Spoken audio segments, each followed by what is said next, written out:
bacon, in the bacon fat, in the bacon, in the bacon fat, all tastes like bacon, fat, and it all tastes like bacon, in the bacon, in the bacon, in the bacon fat, in the bacon, in the bacon fat, all tastes like bacon, and then you put all tastes like bacon. The mince. Why are you putting mince? Because then you've got the girth.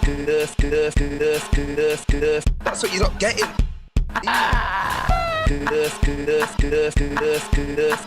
That's what you're not getting, Sam. This is what I mean. You've got the That's what you're not getting.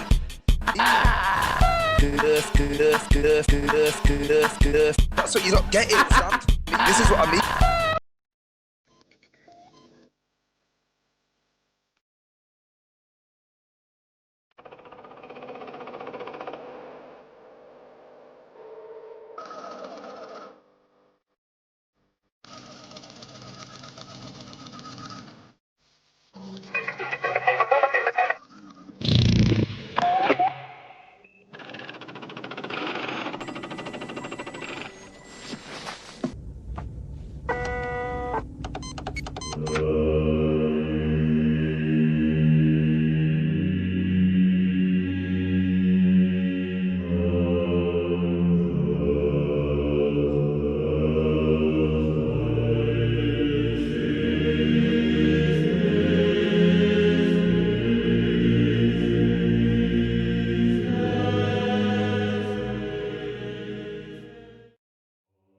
Hello, citizens of the Imperium, hoons and queechlings, the galaxy wide. I am your Imperial Remembrancer The Slam King. It's Wednesday, and that means it's time for another tale from the 41st Millennium. How are we all doing today? We're midweek, halfway through the working week. How's your Wednesday been? Let me know in the chat. I want to know. Who've we got in the chat, actually? Speaking of the chat, let us see. We've got Mao. We've got Crixie Frosty. We've got Draw for Death Metal, the artist formerly known as Eggy. We've got Martin. We've got Davey Ectomy, Jeski's Fella, Lady Dragon, Lamb, Drebin. Lovely to see yous. Let me know if I've missed anyone, because I do like to be polite. I was brought up, not dragged up. Do you know what I mean? So how is everybody then? Are we all good? Are we all sitting comfortably? Sorry, I'm just wetting my proverbial whistle.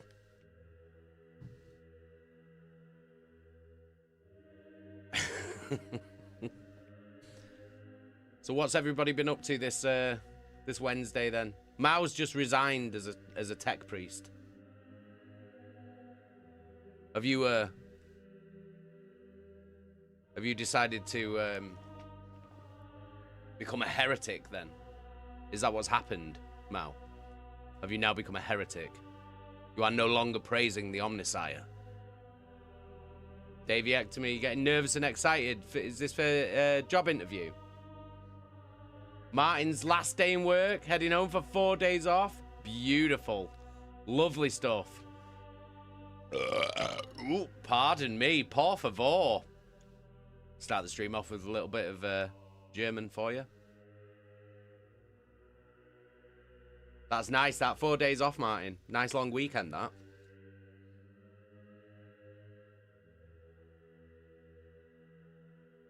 Unknown mouth, the changer of ways. The Zinch, because it's all in the plan. I hope you guys enjoyed that little sneak peek at that music video yesterday. Doesn't get released for another week. So you guys literally got a proper sneak peek. Ow, that wire is hurting me. My wires are hurting me. Eggy, this fine Wednesday I was working and keeping Clive in the cupboard. Bastard escaped again. But it is a Wednesday, isn't it? Jeski's Fella, song was heavy as fuck, smashing it. Cheers. Nice one, Jeski's Fella. Big love. Snow, how are you doing? Greetings, Snow. How are you on this fine Wednesday?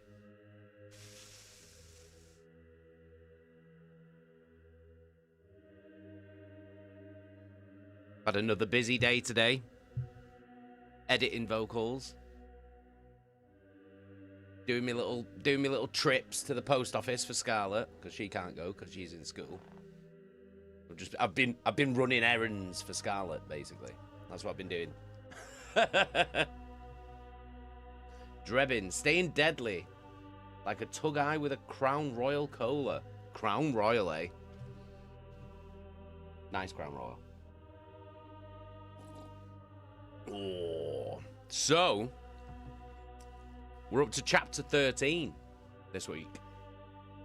Davey Actemy, Jason's solo slam project when? Dude, I'm just releasing songs. I'm just making songs and having fun. Do you know what I mean? That's all it is. Do you know what I mean? I just want to rekindle my love for making music. Do you know what I mean? Big Knob Bob's here. It's Big Knobbing time. How you doing, Big Knob Bob? You all right? Yeah, I'm just making music. I'm just making songs, like just having fun. Do you know what I mean? Rekindling my love for making music, basically. Do you know what I mean? I've got no plans in fucking being a band or fucking doing shows or anything like that. I'm just enjoying making music. Do you know what I mean? It's just for fun.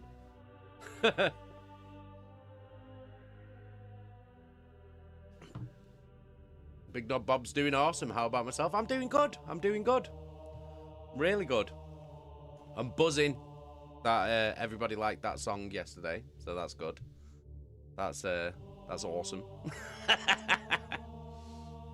As long as you guys enjoy listening to that shit as much as I enjoy making it, it's all good, innit? Do you know what I mean? Davey Actemy, sometime next year, Jay, I'll get you hopefully on one of my tracks that can use the rattlesnakes. Yeah, man. Yeah. I'm always down. Hey, Moderator Supreme Chaka, how are you doing? Eggy is making fucking 6 songs.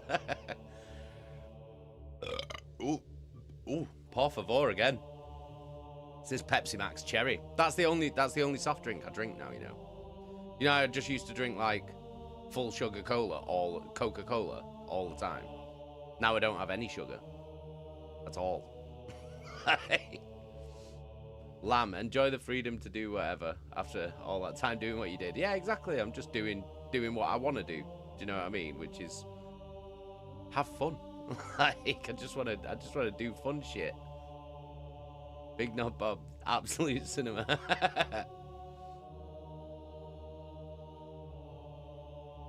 How you doing, Lamb? Chaka, the only problem with that song is we only heard it twice. Yeah. Well, it was the whole point was that it was a sneak peek. Do you know what I mean? For anyone who was watching the stream, because the song and the video doesn't it's not getting released until next Tuesday. So, but I just thought, do you know what? Fuck it. You guys can see it early. Eggy, Steve absolutely needs to do a rap album. That would be something, wouldn't it? He killed it on his verse, though. Took long enough, but he killed it. No, it only took long because what he'd wrote, his lyrics that he'd wrote, when we were like actually fitting it, when he came to record it, like certain bits didn't fit, so we had to like rewrite, like use his lyrics that he'd wrote, but like restructure it so it fitted. No, it's not the easiest trying to rap in a hip-hop cadence to fucking double kick drums and fucking buzzsaw guitars. It's a weird, it's weird, it's like weird to fit it on, do you know what I mean?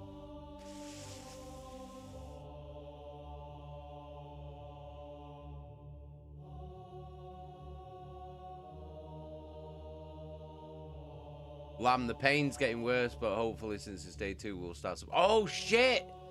Oh, shit, I forgot about that. Oh, God, Lamb. Bloody hell. Well, I hope you feel better soon, dude. I hope that pain goes away. Oh, shit. See, now you're making me... Now you're saying, like, the pain's getting worse. Now I'm like, oh, actually, maybe I won't do it.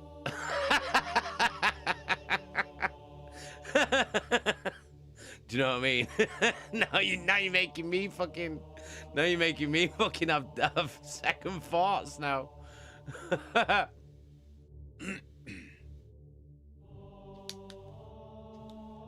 Song was so good. Where did you film the video? Half of it at my house. Half of it at my house. And the other half was where we went away for the weekend in Yorkshire.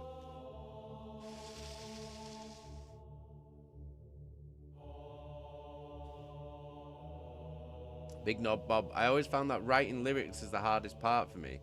I only struggle with lyrics if... Well, it depends. So, say if I'm writing to music, if I don't feel the song, if you know what I mean, I'll struggle to write lyrics.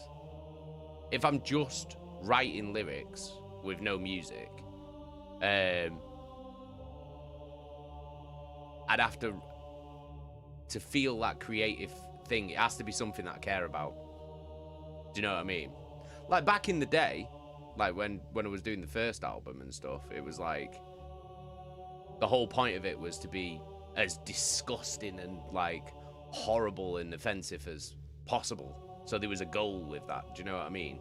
But then as time went on, and I didn't really want to write about that shit anymore, because once you've done it, haven't you? After then, it was sort of like I could only write lyrics about things that I gave a shit about. Do you know what I mean? I couldn't just sit there and just write a song just for the sake of writing a song. Like, my creative process has never worked like that. Do you know what I mean?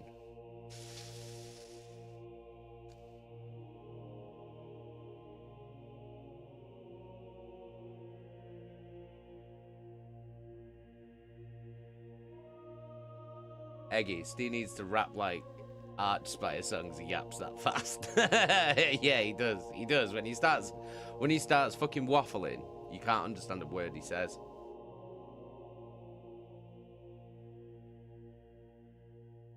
Chaka Slam King's balls just crawled up into his body. A little bit. I could feel him rise off the seat. Do you know what I mean? I could feel him rising off my chair.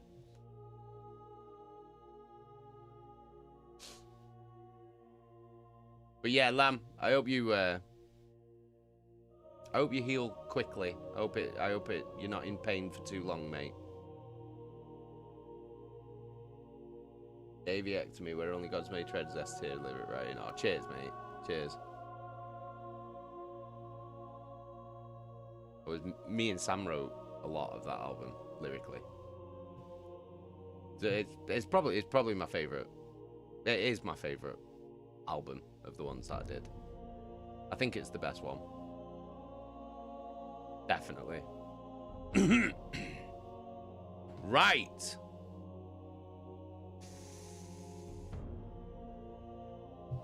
Oh. Should we catch up? Right, where were we up to in the book? So, oh, right, okay. So they'd just broken out of the warp, hadn't they? Do you remember? They just came out of the warp. So we're just trying to see where... Greetings, dear creatures. I am Imperial Servo Skull Unit, Nigel. Pleased to make your acquaintance. Oh, hello, Nigel. That's very nice of you. Nigel, everybody. Nigel. Here he is. The man, the myth, the legend. The fleshless skull. Nigel. Oh, is that it, Nigel? Oh, all right then. All right, well, I'll see you later then, yeah? Fucking hell. I haven't seen him all day. But he'll come out and he'll say hello to you lot, won't he? Never says hello to me though. Never says hello to me. Have you noticed that? He'll always come and say hello to you lot, but he never says hello to me. Says it all, really, doesn't it? Victor Lansky on YouTube. Hi, I really appreciate your work, but I'm finishing your reading of Galaxy in Flames, so I don't want to spoil it. Greetings from Poland. Oh, thank you so much, Victor. Massive love. Really, really appreciate that. Thank you so much. I hope you enjoy the rest of my reading of Galaxy in Flames. Thank you very much. That's a really nice comment. I really, really appreciate that. Thank you. And welcome. Welcome to the channel, Victor. Big love. Oh, right. Oh, we all saying hello. Oh, now we're all saying hello to Nigel, are we? You lot are ridiculous. I've just told you how rude and ignorant Nigel is to me. And now you're all like, oh, hi, Nigel. Oh, Nigel. Oh, God, everybody, look, it's Nigel. Fuck you, Nigel. Prick. That is very funny, Slam King. Yeah, fuck you, Nigel. Arsehole. Right, okay. What are you saying, you? Because we all appreciate and love Nigel, where all you do is tear him down, you bastard. That's outrageous. That's outrageous. I don't tear him down. I keep him grounded. That's what it is. Because all you lot, without showering Nigel with affection all the time, it gets to his head. And it only gets to his head because he hasn't got any other appendages of his body. So it all goes straight to his head. So I have to keep him grounded. Because otherwise he's just going to start inflating. Do you know what I mean? Get too big for his boots. You have to keep these servo skulls in check. Do you know what I mean? Or otherwise they start getting cheeky. And I still need him to organise all these books behind me as well. Place is a goddamn mess. Cobwebs and everything. Doesn't do shit. Big Knob Bob, I think maybe you should tell Nigel how you feel. Maybe cry too, sell that you are hurt by his actions. I'm not doing that. That's a sign of weakness. I'm not showing any weakness to Nigel. That's how he gets you, Bob. That's how he gets you. Do you know what I mean? Snow, Nigel doesn't need to be grounded. He's flying.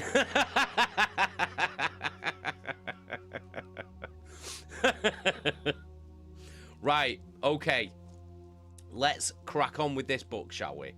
Shall we crack on? So, where were we up to? So, yeah, so they went into the warp. The Gellerfields started to fail. So, all of this warp energy and shit was like leaking into the ship. Grulgor had mutated into something, and along with a load of the other, like, traitor Death Guard. And then there was, like, what was it? Dead bodies were getting back up and stuff like that. So they were fighting them off, and then it was all going to shit, basically. So Garrow told the ship crew to exit the warp, which they did.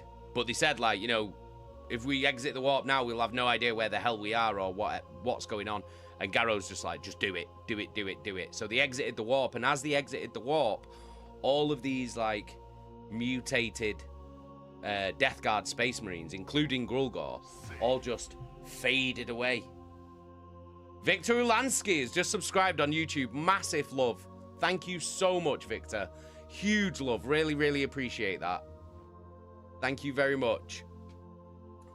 So yeah, they've exited the warp. All of these mutated Space Marines have disappeared as soon as he exited the warp. And now, that's where we were up to. Do you know what I mean? So,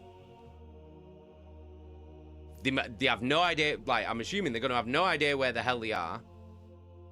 Or, I was saying this before as well, though. I was saying they might have no idea when they are as well, because time acts bizarre in the warp. Do you know what I mean? Slam King, I think it is time to start the book. We're starting the book, Nigel. We're starting the book, Nigel. God, you need some patience. That's what you need, Nigel. Do you know what I mean? Ridiculous. I know you're excited. We're all excited. But I'm going to start now. We're just doing a recap. This guy, man. This fucking geezer. Do you know what I mean? Right, so... Hashtag justice for Nigel. Justice for the Slam King? Never mind justice for Nigel. Mao, as a former tech priest, you can't treat servo skulls with kindness. See, Mao knows. Mao knows. Mao knows exactly how it is. And he was a tech priest. They make the servo skulls. Big Knob Bob, what if you ground him to put him in his place? I am going to put him in his place very shortly. If he doesn't tidy up this fucking library, I'm going to put him on a shelf. Use him as a bookend.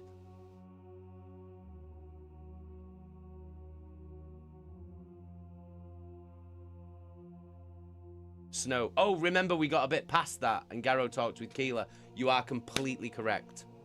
You are absolutely correct.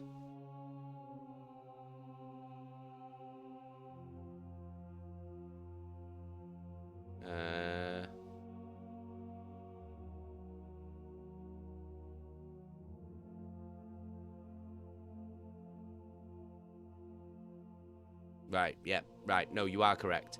He spoke to Keeler, didn't he? Because that's what it was. He basically, Garrows basically said that, admitted or accepted that he has faith in the Emperor. Didn't he? That's what it was. They had that conversation. And he basically admitted that he has faith. He now has faith in the Emperor. Which obviously he's not supposed to. But he does, because he's seen things and experienced things he just can't explain. And that's the only explanation for all of it. So that is where we're up to. Right, okay. So, let's crack on, shall we? Let me get comfortable. Let me get comfortable. Okay, so Flight of the Eisenstein, Chapter 13, Silent Watch, Fearless, Found. Hundreds of explosive charges around the rear ventral hull of the frigate went off in the silence of space, throwing sheets of hull plating away into the void. On rails, the thick cylinders of the starship's interstellar drive motors rolled out and fell into the darkness, conduits snapping and trailing jets of coolant liquid, cables arcing with glints of electricity. Crackling orbs of gathered energy spun and cried inside the discarded warp engines.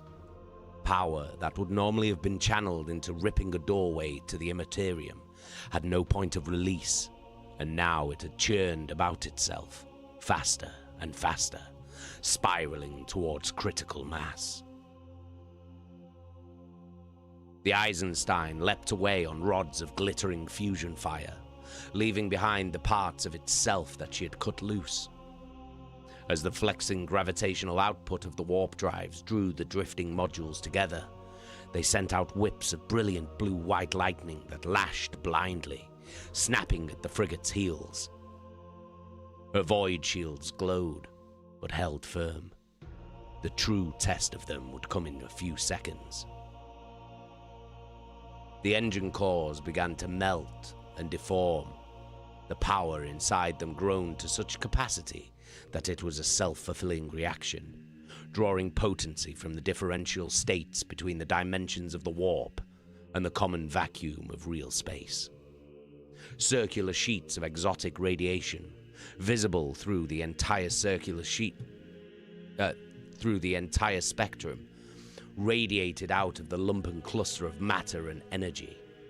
Too soon, the warp motors had ripped into the madness of the Imperium, and the rush of force that flooded out was too much, too fast.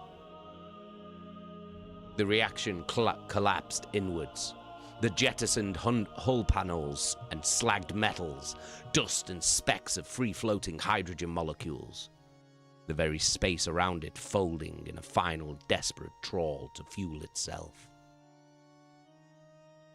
If there was an eye that could have seen something so abnormal, or glimpsed into a range so far from that of normal sight, an observer might have glimpsed a screaming, clawing beast peering out of the core of the implosion. But then came the detonation. Across barriers of dimension, the catastrophic destruction of warp motors produced a sphere of radiation that lit space like a dying sun. In the Imperium, it became a towering shriek, a flash of dead blue, a surge of raw panic, and a million other things. In real space, it was a wave of crackling discharge that slammed into the fleeing Eisenstein and threw her bow over stern with murderous, lethal force. In the deep shades of the Imperium, the ragged edge of a shockwave broke upon the preternatural senses of an enhanced mind. The wash of raw input blotted out all other thought sites in an instant of punishing, agonizing overload. It struck the storms of insanity that clung to the mind and tore them away, blasting them apart. The mind was tossed and thrown in the impact, flailing for unending seconds in the turbulent undertow of its passing. Then the flare was gone, fading, leaving only the echo of its creation. Where there had been storms and fog, now there was clarity and lucidity. The mind turned and peered across the wilderness of the Imperium and found the point of origin. As a flash of night-born lightning might illuminate a darkened landscape, the shockwave made the molten terrain of the warp visible, gave it solidity when all other means of understanding had failed.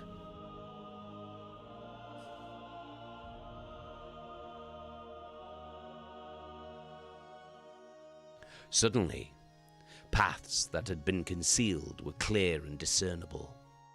The way was abruptly opened, and across the incredible distance, the epicenter of the effect's creation still burned. With care, the mind began to compute a route to take it there, curiosity brimming from every contemplation.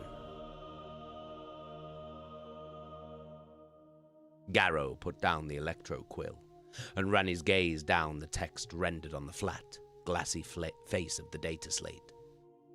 He released a deep breath, and a cloud of white vapor emerged, fading into the cold, thin air of the observatorium.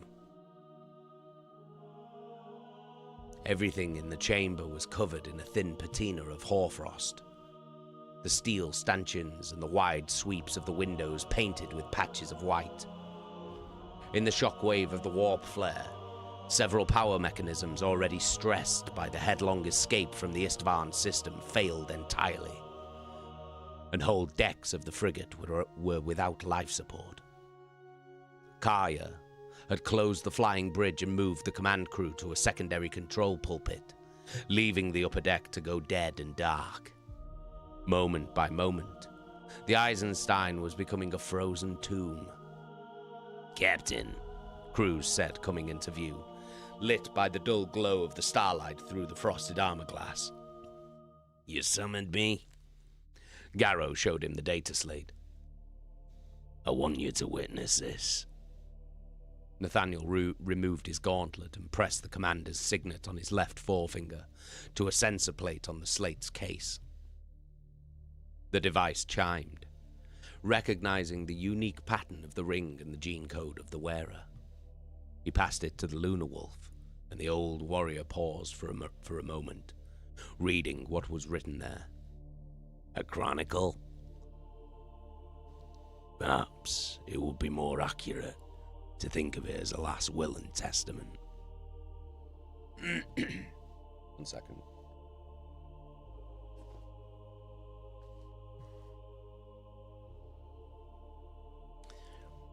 "Perhaps it would be more accurate to think of it as a last will and testament. I have recorded here all the events of note that preceded our escape from the fleet, and all matters since. There should be a testimony for our kinsmen to find, even if we do not live to deliver it ourselves.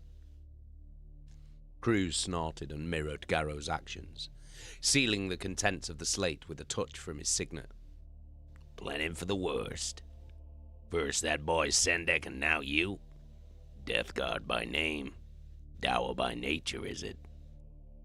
Garrow took the slate back and secured it in an armored case. I only wish to cover every eventuality. This container will survive an explosion and a vacuum, even the destruction of the ship. So those words on the bridge then? Your declaration to the apothecary? Oh, that was just an act. You tell us you know we will survive, but secretly you prepare in case we do not. I did not lie, if that is what you're implying, snarled Garrow. Yes, I believe we will see terror, but there's no harm in being thorough. That is the Death Guard way. Yet you do this thing out of sight of the men, with only a lunar wolf in attendance? Is that perhaps because you would rather not undermine the faith you have kindled in the others? Garrow looked away. Age has not dulled your insight, Acton. You are correct. Well, I understand. In times like this, conviction is all a man can cling to. Before Istvan, we might have looked to our faith in our legions, our primarchs. Now, we must find it where we can. The Emperor is still our constant, Garrow said, looking out at the stars. Of that, I have no doubt. Cruz nodded. I suppose so. You've made believers of us, Nathaniel. Besides, that chronicle of yours is a wasted effort. How so? Well, the story there is only half told. Garrow's scarred face turned in a faint smile. Indeed. I wonder how it will end. He walked away a few steps, thin rimes of ice crunching under his boots. Well, has your saint not told you? Cruz asked, a note of wry reproof in his words. She's not my saint, Garrow retorted. Kayla is. She has vision. Well, that may be so.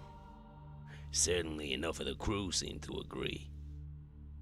There are many more attending her sermons on the lower decks, and I have it on good authority that the Iterator Cinderman has moved their makeshift church to a larger compartment among the armory decks to better accommodate them. Garrow considered this. Closer to the inner hull spaces. It'll be warmer there, more protected. There have been Astartes seen in attendance, Captain. It appears your conference with the woman has given legitimacy to her claims. Garrow eyed him. You don't approve? Idolatry is not the Imperial way. I see no idols, Acton. Only someone who has a purpose in the Emperor's service. Just as you and I do. Purpose? Echoed the Lunar Wolf. That is what all this comes down to, is it not? In the past, we've never had to struggle to find purpose. Purpose has always been given to us, passed on from Emperor to Primarch to Astartes. Now, events force us to seek it alone, and we splinter. Horus finds in his sorcery, and we seek ours in a divinity. He chuckled dryly. I never thought I would live to see the like. Well, if your wisdom of years allows you to find another path, tell me of it. Garrow said firmly. This way is the only one that opens to me. Cruz bowed his head. Well, I would not dare, battle captain. I granted you my fealty, and I will follow your commands to the letter. Even if you disagree with them. I saw the reproach in your eyes on the bridge. You allowed the apothecary to go without him being chastised for his actions. Cruz shook his head. It was a punishable offense towards a senior officer. He drew a weapon on you, Garrow. In anger. In fear. Garrow corrected. He allowed his emotions to overtake him for a moment. He's chastened by his actions. I won't put a man to the whip for that. Your warriors question it, pressed the other Astartes. But now, they see it as a lenience. But some might think it to be a sign of weakness. He looked away. Then let him. Brother Voyan is the best apothecary we have. I need him. Decius needs him. Ah. The Lunar Wolf nodded. It becomes clearer to me. You want the youth to survive. What I want is to lose no more of my brothers to this madness. The rest of my legion may fall to disloyalty or death, but not these men. Not mine. His breath came out in clouds around him.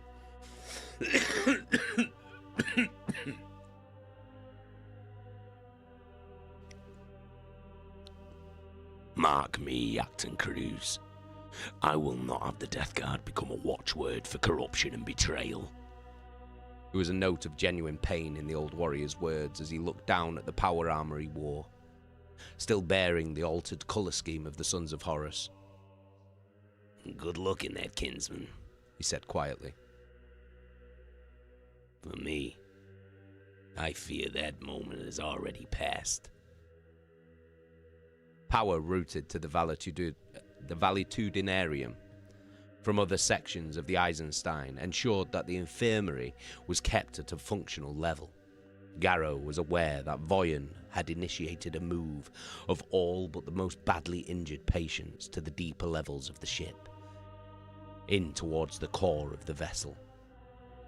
The battle captain did not see the Astartes healer as he crossed the chamber, and felt better for it. Despite his words to Cruz, Garrow still smarted at Voyan's actions on the bridge, and he did not want to encounter him again so soon afterwards. It was better that the apothecary kept his distance for the moment. Garrow stepped around an injured officer whose only inhalations came from a mechanical breather machine, and stopped at the glass pod of the isolation chamber.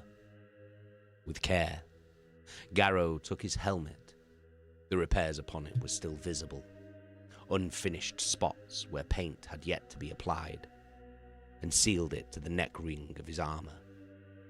Then, after checking the seals on every joint and vent, he locked down the battle suit, preventing any possibility of outside contagions entering his war gear. Garrow passed through the chamber's airlock array and entered the sealed room. A Medicae servitor tended to Decius with a slow, deliberate care. The captain noted that the fleshy components of the machine he locked were already grey with infection.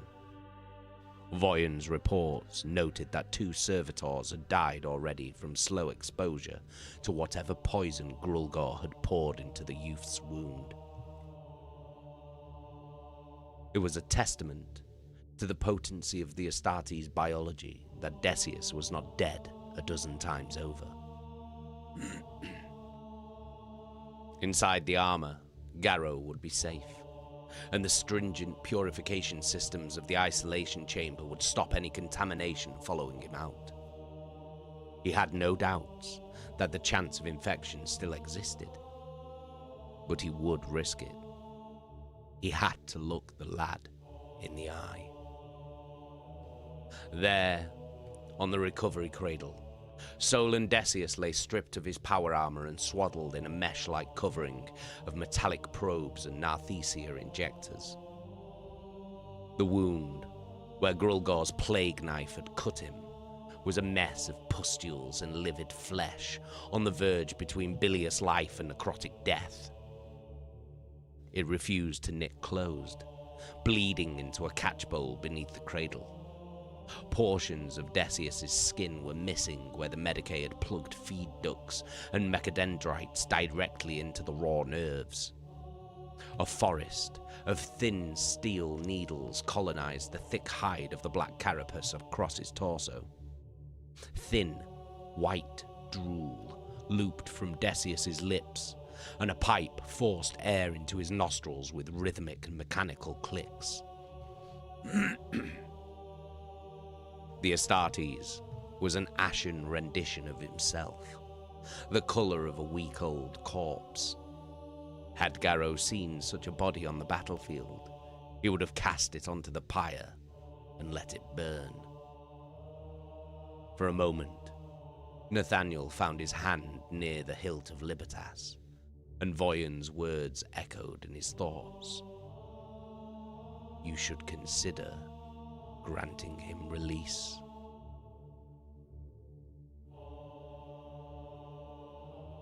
That would make a lie of what I said to Cruz, he said aloud. The fight is all we have now. The struggle is what defines us, brother.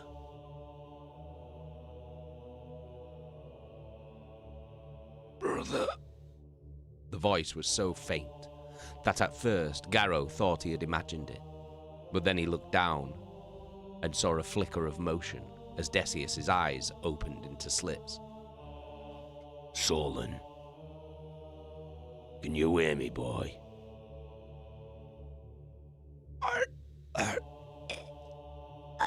I can hear you.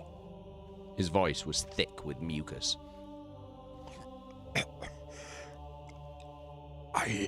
I hear it, Captain. Inside me. The thunder in my blood. Suddenly Garrow's sword seemed to be 10 times its weight. Solon, what do you want? Decius blinked, even this smallest of motions appearing to pain him terribly.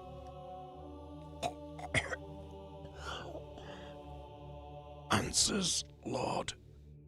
He gasped in a breath of air. Why have you saved us? Garrow pulled back in surprise. I had to, he blurted. You are my battle brothers. I could not let you perish. Is that the better path? The wounded warrior whispered. Unending war between brothers. We saw it, Captain. If that is the future, then perhaps you would have us embrace death. Garrow shook his head. I know your pain is great, brother, but you cannot submit to it. We cannot admit defeat. He placed his hand on Decius's chest. Only in death does duty end, Solon, and only the Emperor can grant us that. Emperor. The word was a dim echo. Forsaken. We have been forsaken, my lord. Lost and forgotten. The beast Grolgar did not lie. We are alone. I refuse to accept that. Garrow's words became a shout. We will find salvation, brother. We will. You must have faith. Decius coughed, and the pipes in his mouth gurgled, red-green fluid siphoning away into a disposal tank. All I have is pain. Pain and loss. His bloodshot eyes found Garrow and bored into him. We are lost, my captain. We know not where or when we are. The warp has made sport with us, cast us into the void. We will be found. Garrow's words seemed hollow. By what, Lord? What if the time we were lost in the Imperium was not ours, but millennia? The warning, worthless. He coughed again, his body tensing. We may be 10,000 years too late, and our galaxy burns with chaos. The effort of speaking drained the Astartes, and he sank back into the cradle, the shambling servitor creaking to his side with a fan of outstretched fingers made of syringes and blades. Garrow watched Decius's eyelids flutter closed, and the youth's consciousness slipped away once more. After a long moment, the battle captain turned back to the airlocks and began the arduous process of cleaning his war gear of any lingering taint.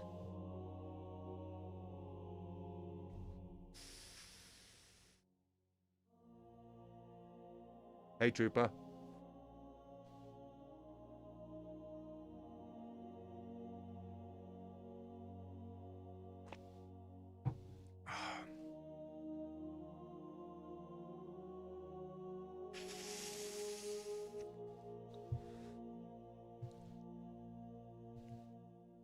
When he stepped out of the isolation chamber's outer hatch, he saw Sendek charging towards him across the infirmary, his face tight with tension. Captain, when I could not reach you, I feared something had happened. Garrow jerked a thumb at the chamber's thick walls.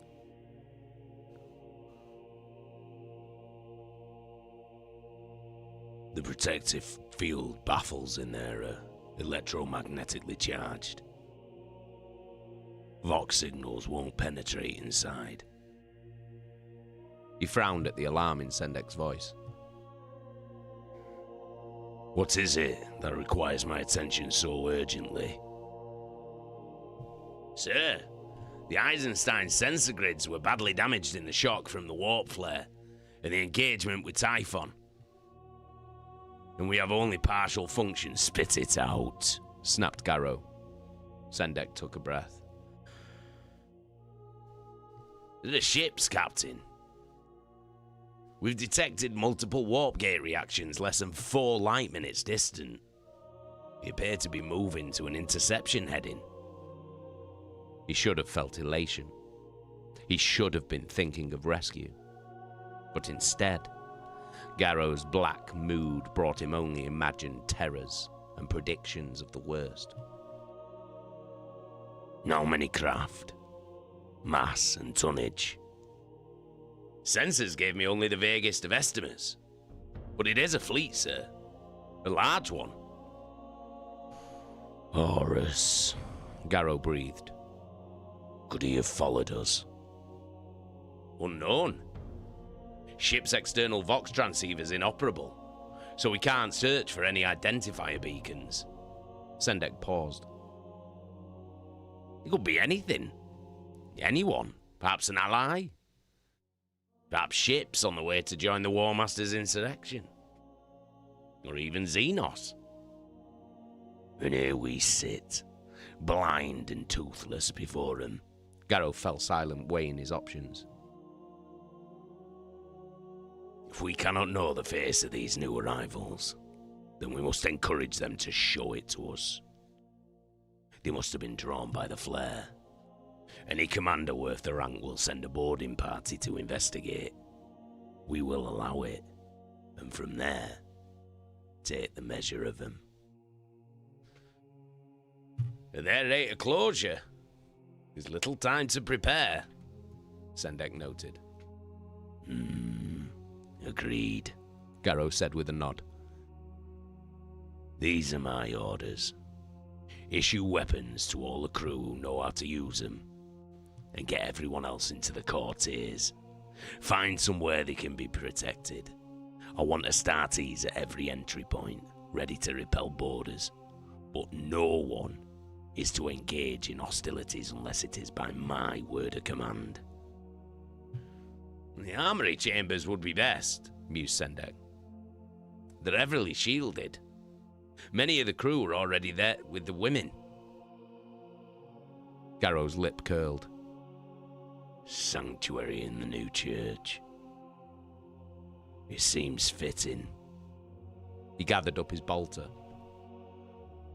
Quickly then.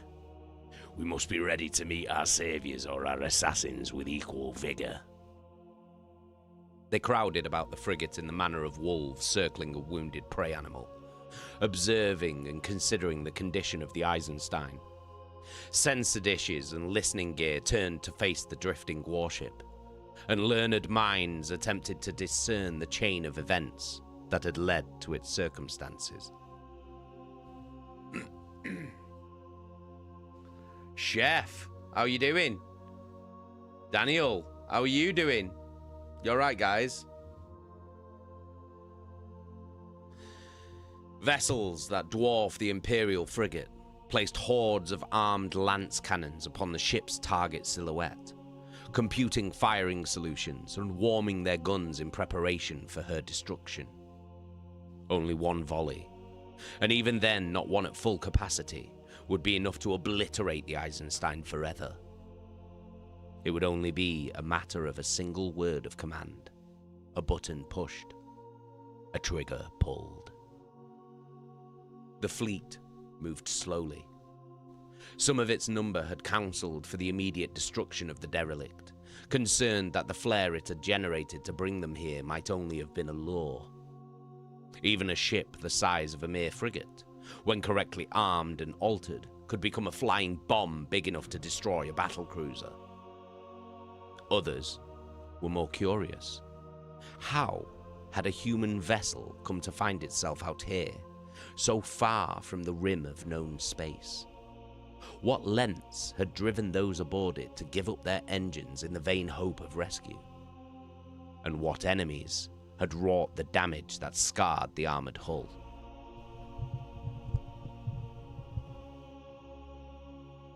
Finally, the predator ships of the war fleet parted to allow the largest of their number to face the Eisenstein.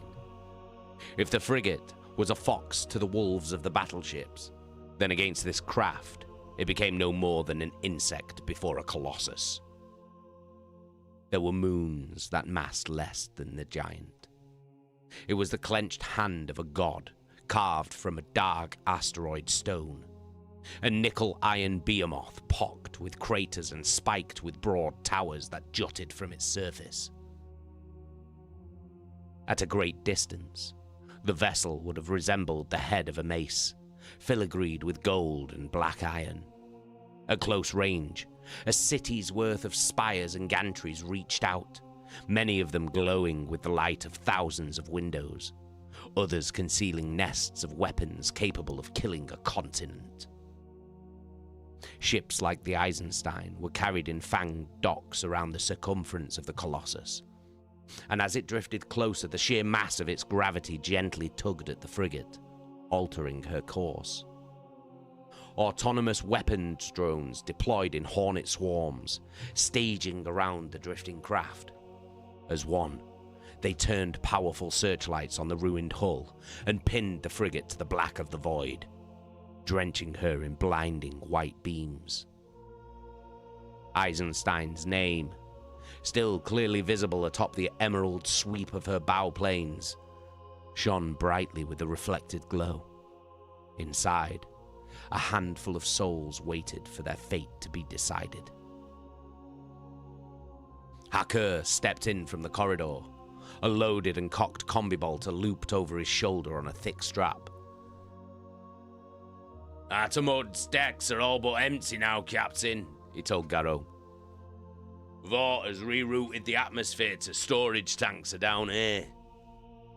Less than a third of the ship has life support, but we won't lack for breathing. Good. He accepted the sergeant's report.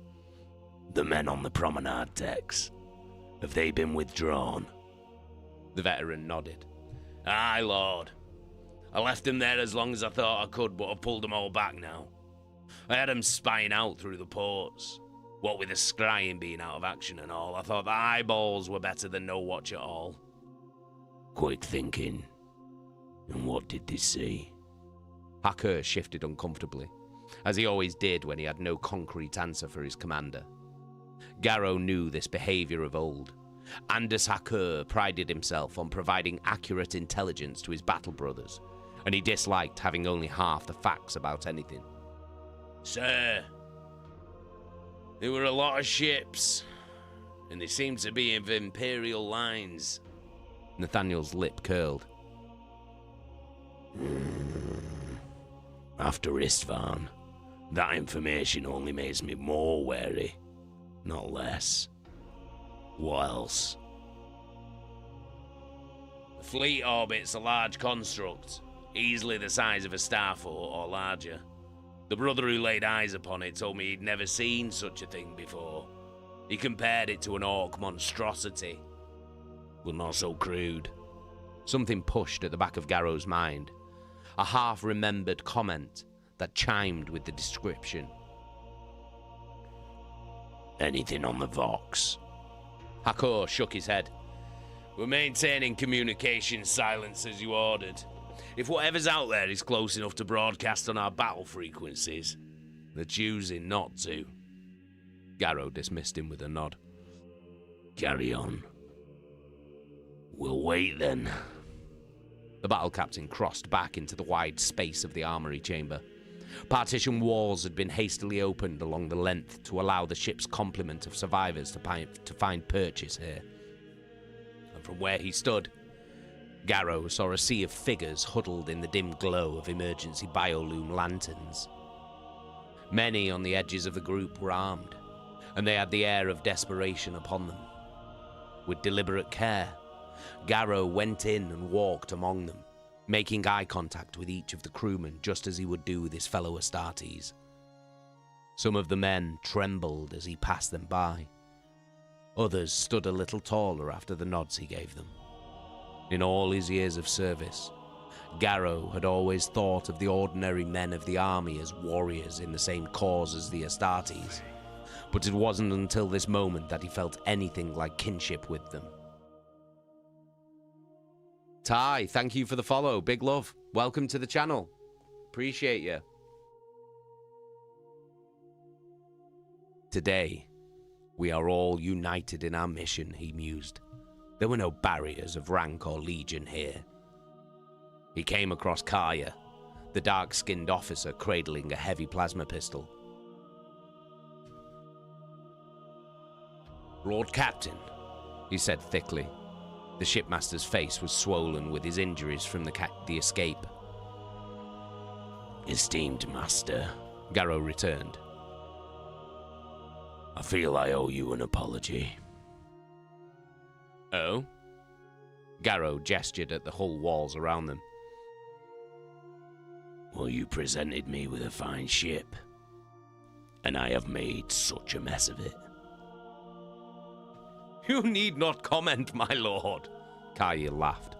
I have served under your kind in the Great Crusade for decades, and I still think I will never understand you. In some ways, you are so superior to men like me, and in others, His voice trailed off.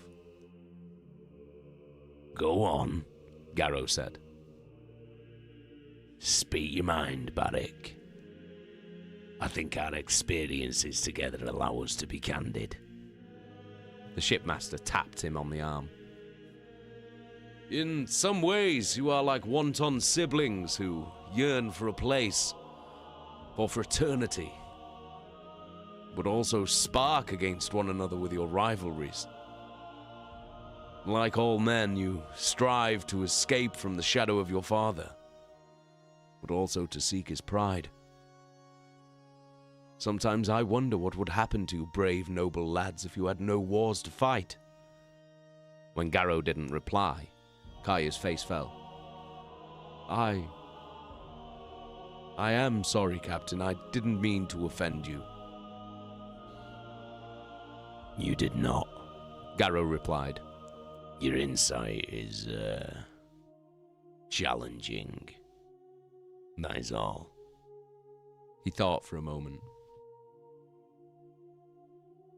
As to your question, I do not know the answer. If there were no wars, what use would weapons be? He pointed to Kaya's pistol, and then to himself. Perhaps we would make a new war, or turn upon each other. As Horus did. A chill washed through Garrow's soul. Perhaps. The thought lay heavy upon him, and he turned, forcing it away. Garrow found Sendek and Hakur scrutinizing an Auspex unit. With the aid of Vought, Sendek had been able to connect the device to some of the Eisenstein's external sensory mechanisms. Captain! A reading. Garrow dismissed Kaya's words from his mind and snapped back to battle focus. Report. Energy build-up, said Hakur.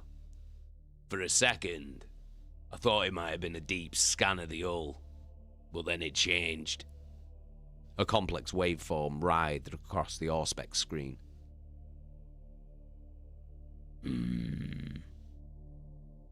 A scan. He glanced at Sendek. Could we be detected in here through this much iron and steel? Well, it's possible, replied the Astartes. A vessel with enough power behind the sensors could burn through any amount of shielding. A ship, or something like a starfort, added Hakur. Cold realization seized Garrow's chest, and he snatched the Auspex from Sendek's grip. The pattern. He knew what it was. To arms! He bellowed, his voice echoing around the chamber. To arms! They're coming in! The Auspex forgotten. Hakur and Sendek brought up their weapons and panned them around the compartment. At Garrow's words, the crew surged with panic. He saw Kaya snap out commands, and the men brought their guns to the ready. Sir, what is it? Sendek asked. There! Garrow pointed to the center of the chamber, to an open area just inside the doors where Hakur had arranged a staggered barricade. A low humming, like electric motors deep beneath the earth, was issuing from the air, and static prickled at the battle captain's skin. Embers of emerald radiance danced and flickered across the deck, for one moment recalling the strange warp things that had come to the ship in the depths of the Imperium. But this was something different. This time, Garrow knew exactly what to expect. No man opens fire until I give the word, he shouted. And then they came. With a thundering roar of splitting air molecules, a searing flash of jade lightning exploded across the middle of the armory chamber floor, the backwash of color throwing stark, hard-edged shadows over the walls and ceiling. Garrow raised his hand to shield his eyes from the brilliance before it could dazzle him into temporary blindness. Then the light and the noise were gone with a flat crack of displaced atmosphere, and the teleportation cycle was complete. Where there had been bare deck and scatterings of discarded equipment, now there was a cohort of stocky, armored figures in a perfect combat wheel deployment. A ring of 8 Astartes, resplendent in battle gear that shimmered in the light of biolumes, stood with their bolters ranged at their shoulders, with none of the chamber unguarded.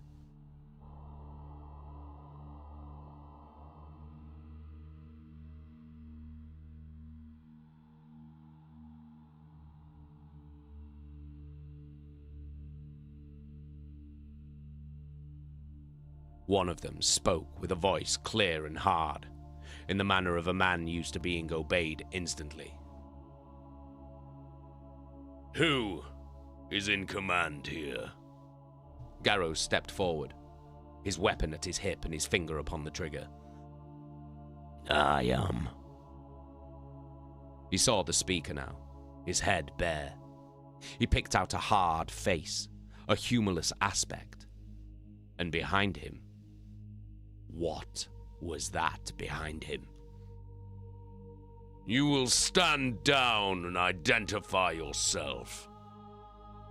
In spite of the tension inside him, something in Garrow rebelled at the superior tone, and he sneered in reply. No. This is my vessel, and you have boarded it without my authority. Abruptly, all the strain and anger that he had kept locked away inside him over the past few days roared back to the fore, and he poured every last drop of it into his retort. You will stand down. You will identify yourself, and you will answer to me. In the silence that followed, he caught a murmur, and as one, the muzzle of every bolter the boarding party held dropped downward to the point at the decking.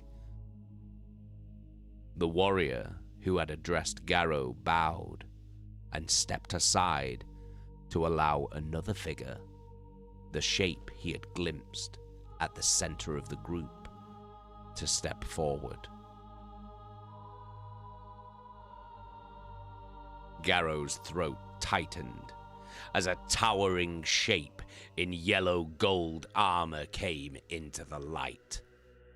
Even in the feeble glow of the lanterns, the raw presence of the new arrival lit the room. A severe and uncompromising gaze surveyed the chamber from a grim face framed by a snow-white shock of hair. A face that seemed as hard and unyielding as the mammoth plates of golden-hued brass that made the man a walking statue. But no, not a man.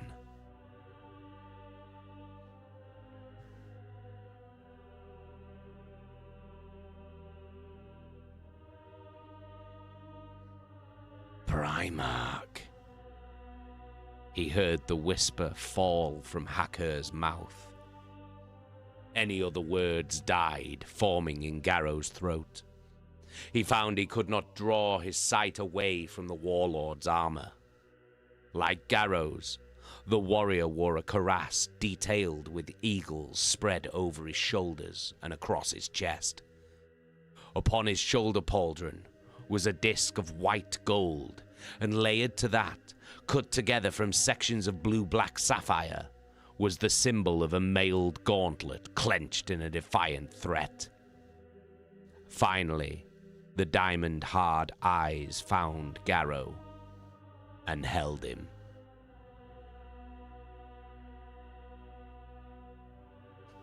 Pardon our intrusion, kingsman, said the demigod, his words strong and firm but not raised in censure.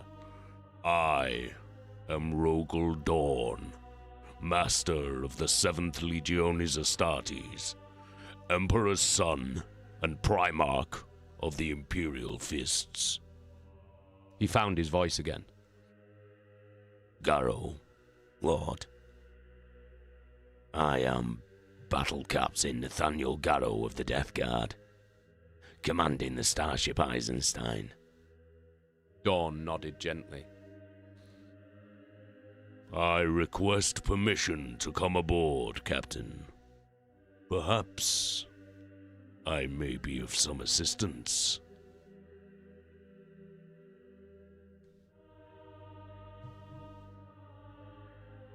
There we go. That's the end of chapter 13.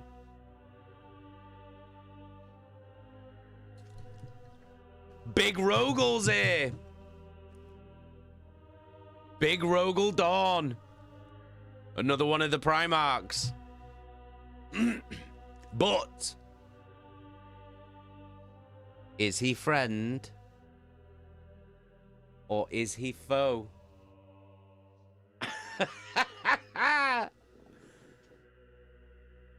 Whose side is he on? This could either be really, really good and they've managed to be rescued, or it could be out of the frying pan and into the shitter. Senor Chef, you've never met Nigel?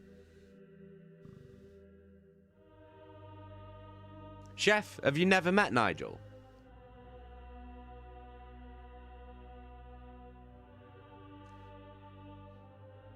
Snow, the Imperial Fist might be boring, but damn, that was an entrance. Jesky's fella. I always imagine Garrow giving it beans, throwing his weight around, and then he sees who it is and he's like, oh, fuck. Yeah.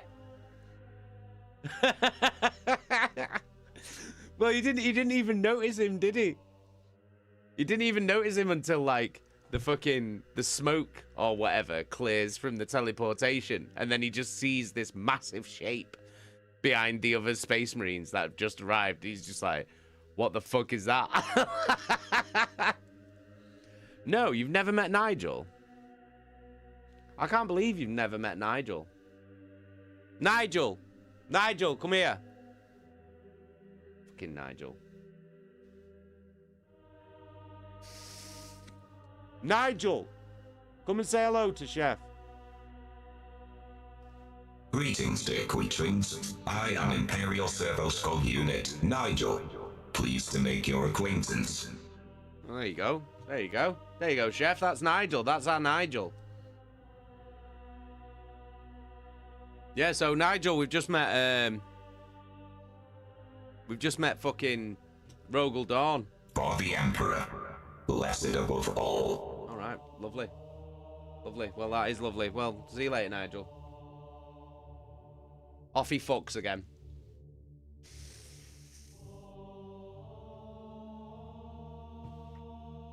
Basically, Chef.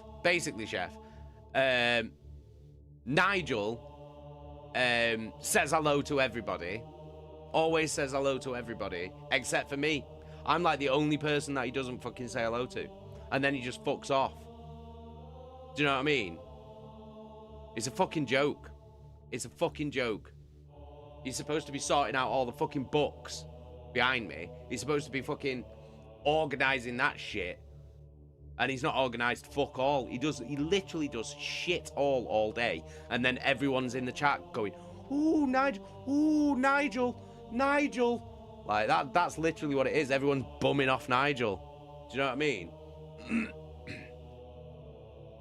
Bollocks is what it is. It's bollocks. If you all love Nigel so much, why don't you just go and marry him, yeah?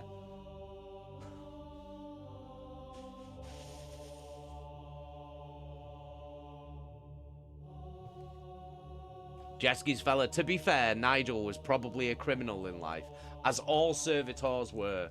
So it makes sense for him to be a dick. There you go, see? Told you, he's a rude asshole. Do you know what I mean? He ignores me all the time. Never says hello. Just fucking potters around. Do you know what else he does as well? He makes it look like he's doing shit. He makes it look as if he's busy all the time. Do you know what I mean? Because I'd be like, oh, fucking hell, Nigel, I'm fucking spitting feathers here. Like, do you know what I mean? You make us a brew. And he's just like, and then all of a sudden he just starts hovering around the bookshelves. Do you know what I mean? Where have you been all day? Where have you been all day, Nigel? What have you been doing? Because none of the books have moved. They're all in the same place. Nothing's alphabetical. Do you know what I mean? You only start hovering around the fucking bookshelves when I ask for a cup of tea.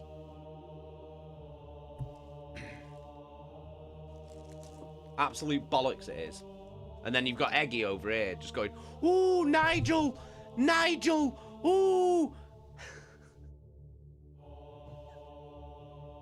Oh, don't you fucking start. Don't you fucking start as well, Chef. Don't you start fucking bumming off Nigel. Not having this. I'm telling you now. I've had enough. I've had enough. Do you know what I mean? All I want is some nice organised bookshelves. That's all I want. I don't want none of the attitude. Do you know what I mean? I don't want none of the silent treatment that he gives me. I just want him to do his goddamn job. That's it.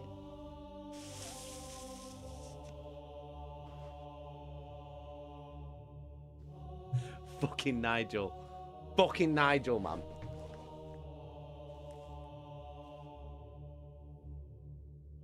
Oh, this is hurting. There we go. Oh, that feels a bit better. That actually feels a bit better now. That's nice. It was digging into my fucking eye.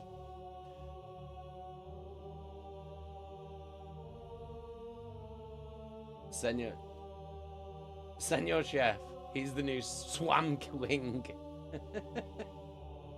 Senor Chef, you should stick on making plans for Nigel. No, I'm not making any plans for Nigel because he'll never follow them through. Do you know what I mean? I've given him plans. I've told him what I want him to do. I've told him what I need him to do. And he hasn't done any of it. Look at this place. It's a goddamn mess.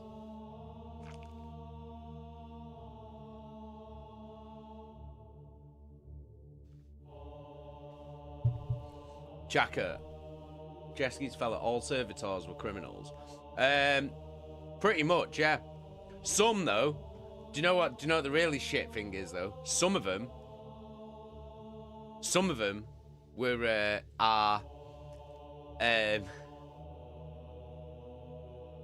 some of them are people who failed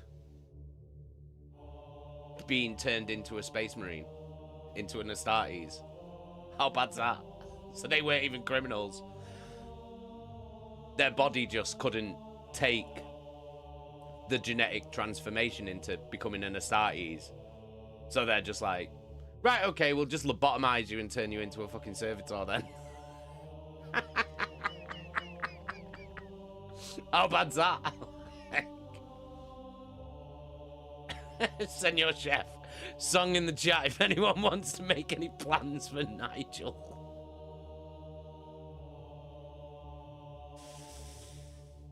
Oh, in the Discord.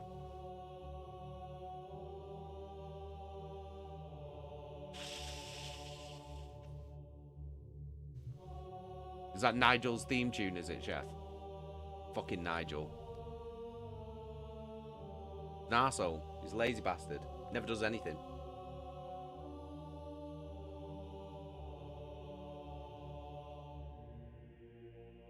So, we have got a...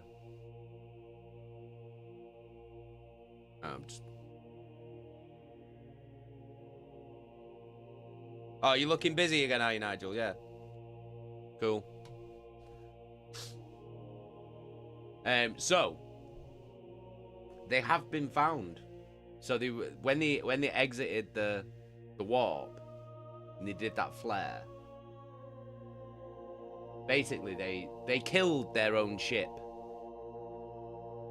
to send off that massive flare, because they basically dumped their engines, which meant that they were just aimlessly floating in space, having no idea where they are or when they are, and just hoping that someone would see this, register this flare, and come and have a look. And they have. And it's a Primarch. And it's Rogel Dawn. Now, I don't know whether you'll remember, but you guys have met Rogel Dawn before. At the very beginning of the very first book. So Rogel Dawn was the Primarch, so one of the Emperor's sons, like Horus's brother. He was the Primarch that basically put Loken forward for becoming part of Horus's Mournival. So Rogel Dawn was the one who basically said, Loken's a good guy. He's the best one. He's who you should have in your Mournival to Horus. I don't know if you'll remember that, because it was a long time ago. But you have all met him before, only briefly. But this is the same guy. This is that guy, that Primarch. But we don't know what side Rogel Dawn is on, because we haven't seen him since, so we don't know. Is he friend or is he foe? Is he Team Emperor or Team Horus? What do you guys think?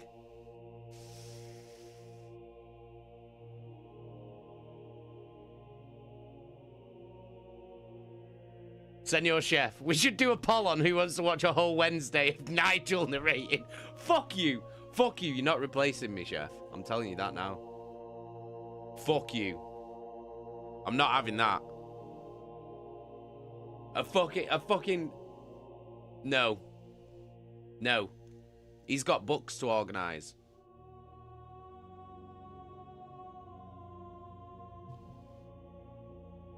Right, should we crack on?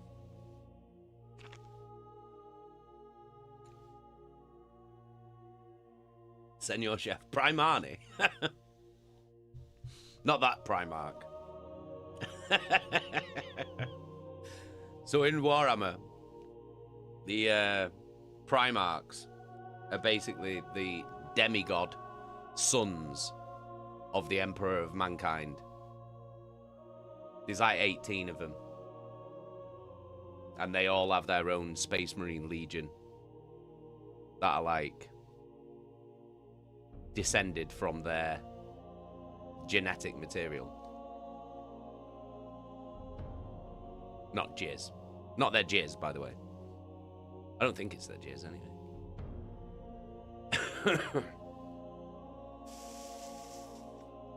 You've had enough, Nigel. Eggy. Senor Chef. Yeah, but can you get 10 sock spares for 4 quid? Maybe. I don't know whether they do them in actual Primarch sizes, though, because they're all about fucking 10 feet tall.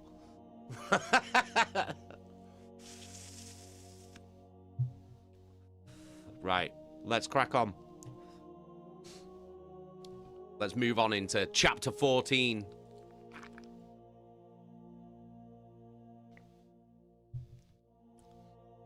So, they've been found by the Primarch Rogel Dawn, and obviously his legion. So now let's find out what side they're on.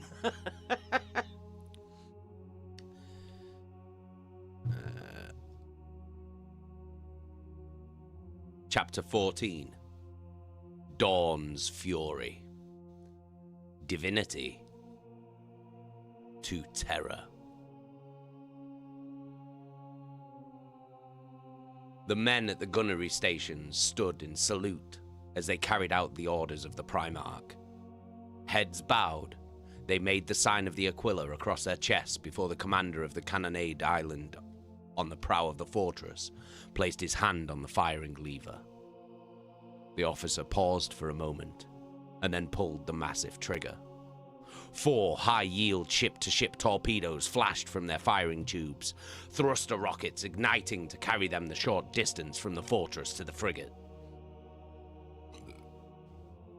Each one was tipped with a compact but very powerful atomic warhead. One would have been enough to do the job, but after the catalogue of horrors that had walked the decks of the Eisenstein, the overkill was deemed necessary. The ship's duty was concluded, and only in death did duty end.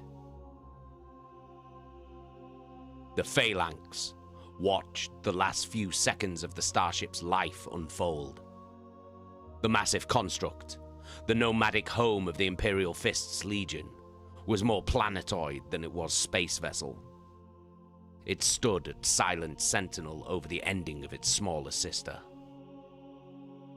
The torpedoes impacted at the bow, the stern, and at equidistant points along the frigate's beaten and ravaged hull.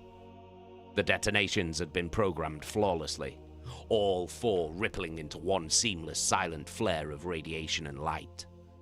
The glow illuminated the surrounding vessels of the Astartes fleet, and cast bright columns of white through the windows of Rogel Dawn's sanctorum atop the highest of the Phalanx's towers. Garrow turned his face away from the flash, and in doing so felt an odd pang of regret, almost as if he had done the steadfast vessel a disservice in not watching her last moments of obligation to the Imperium. Dawn, some distance away at the largest of the windows, did not move. The nuclear light washed over the Primarch, and not for one moment did he flinch from it.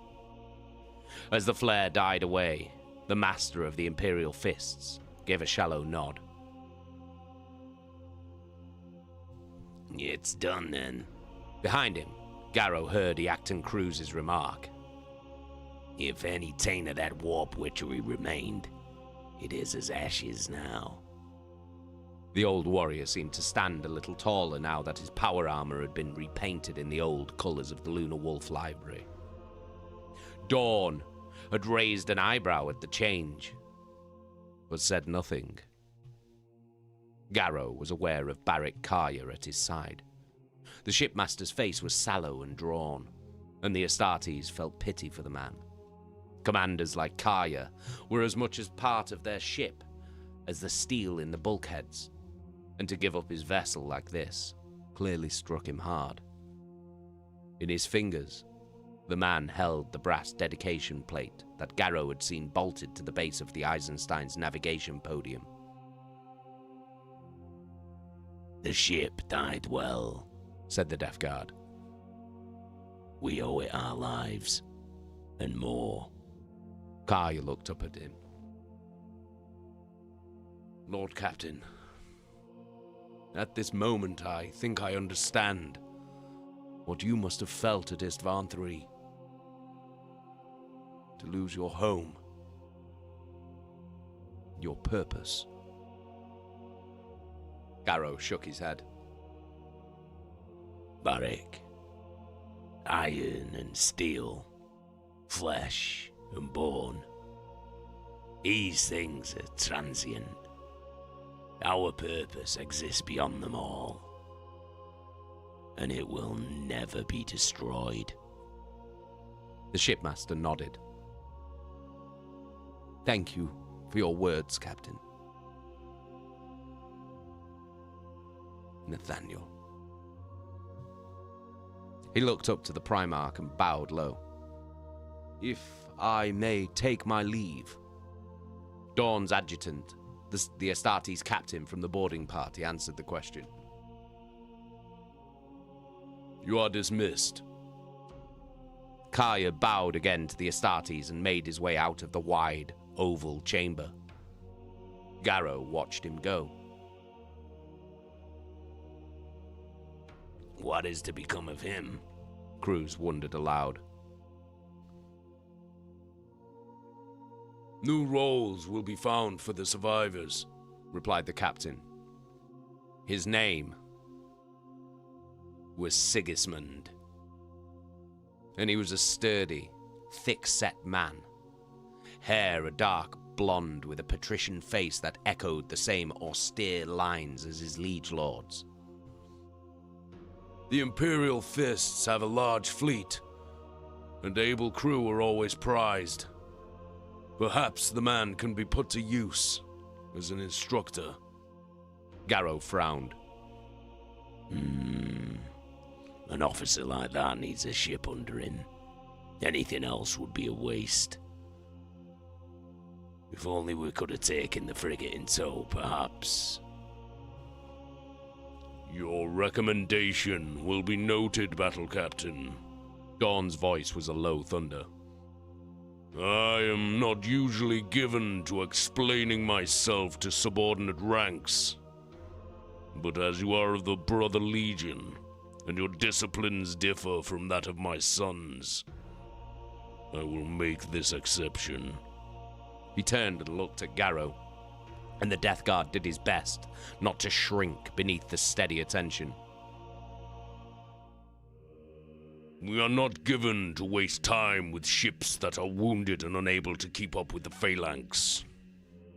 Already during this journey, I have lost 3 of my own vessels to the storms in the warp. And still, I am no closer to my destination.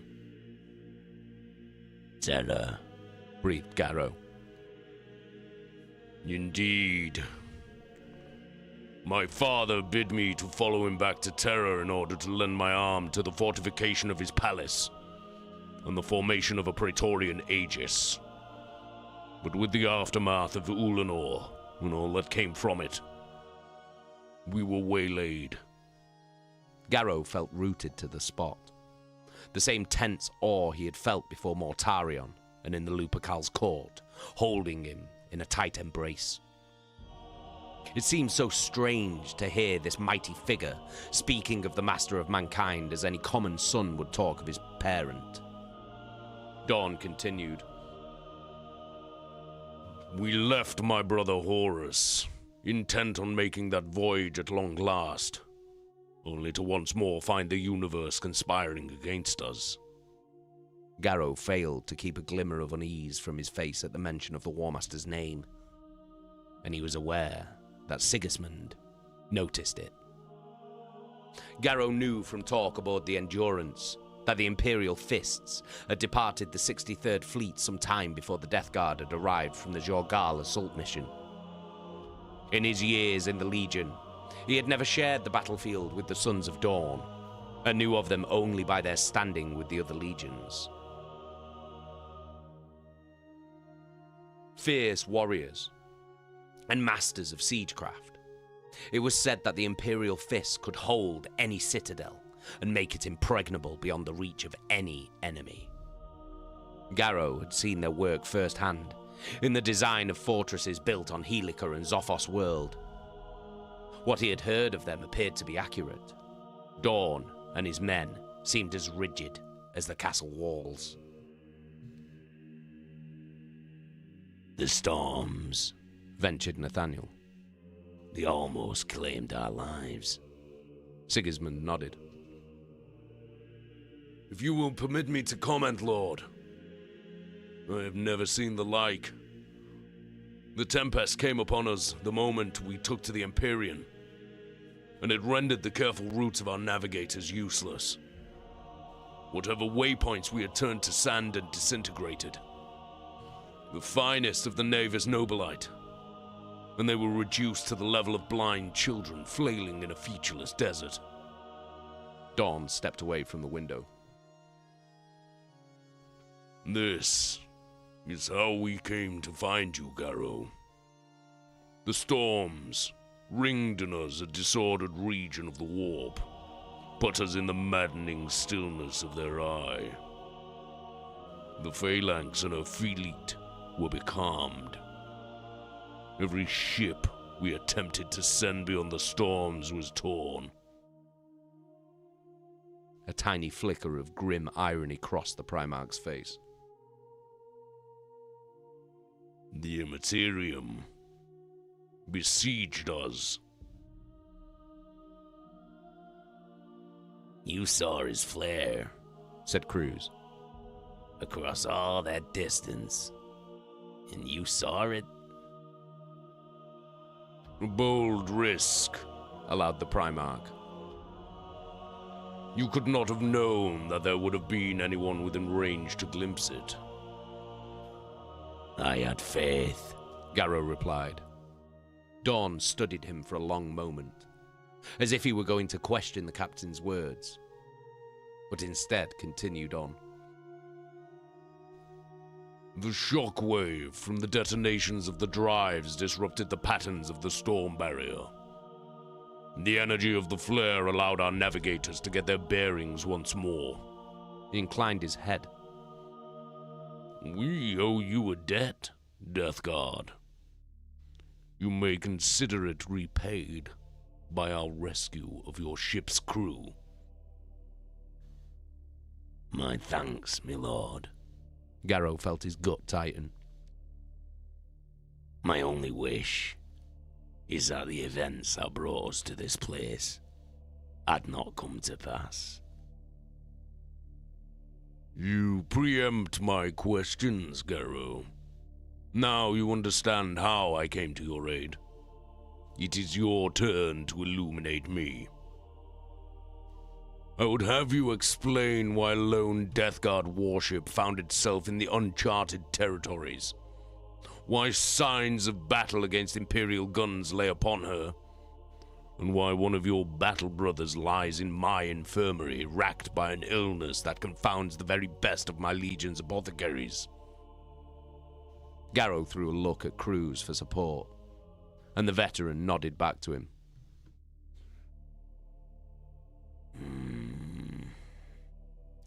Lord Dawn, what I have to say will not sit well with you.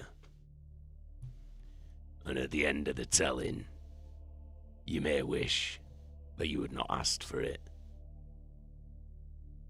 Oh? The Primarch moved to the middle of the Sanctorum chamber, bidding them to follow. You think you know better than I what will distress me? Perhaps my brother, Mortarion, allows such presumption among the Death Guard. But that is not the manner of the Imperial fists. You will give me the complete truth, and you will excise nothing. Then, before my fleet makes space for terror, I will decide how to deal with you and the rest of your 70 errant Astartes.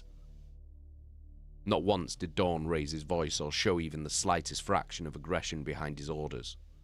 Yet the commands came with such quiet force that Garrow found them impossible to resist. He was aware that Sigismund and a cohort of his men were at the edges of the chamber, watching him and Cruz for any signs of behavior that might mark them as untrustworthy.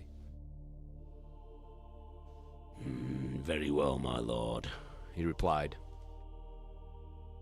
Garrow took a deep breath and began the story at Istvan and the Lupercal's court. Oh shit! Yo, Cecil!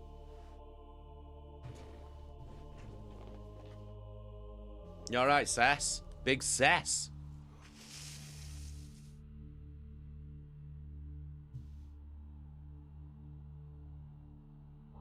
Viva la Dan! How you doing?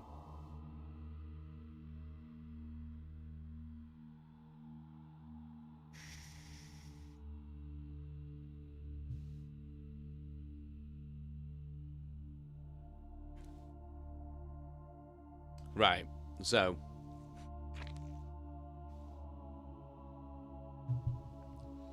how do we think this is gonna go?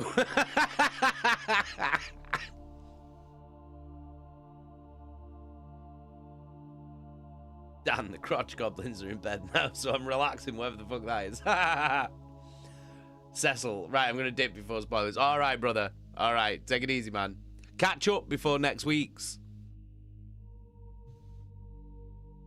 Jeski's fella, badly. So, let's just set the scene for what's happening right now. Dawn, Rogel Dawn, the Primarch, has basically said to Garrow, tell me what's going on. What the fuck is going on? Why are you here? Why does your ship look like it's been fucking battered by Imperial guns? what's going on. So, basically, Garrow is about to tell Primarch Rogel Dawn that his beloved brother, Horus, has turned against the Emperor. He's going to tell him everything. So how do you think? It's not going to be great to hear, is it? Do you know what I mean? Do you know what I mean? It's not going to be the best. Like, surely. Like... Right. Let's jump in. On any other occasion, Cruz might have been willing to let his talkative manner come to the fore and lend his own viewpoint to a story told by one of his fellow Astartes. But as the lad Garrow began to unfold the events to Dawn and his men, Cruz found himself quieted. He searched inside himself and realized there was nothing he could add to the Death Guard's dry, careful explanations. Just a nod now and then when Garrow looked to him for confirmation of some minor point. The Lunar Wolf became aware of the silence that had fallen across the rest of the Sanctorum chamber. Sigismund and the other Imperial fists in the black-trimmed armor of the First Company were as still as statues, their faces stoic against the unfolding tale. Rogel Dawn was the only point of motion in the room. The Primarch walking back and forth in a slow pattern, lost in thought, occasionally pausing to stop and give Garrow his full, unwavering attention.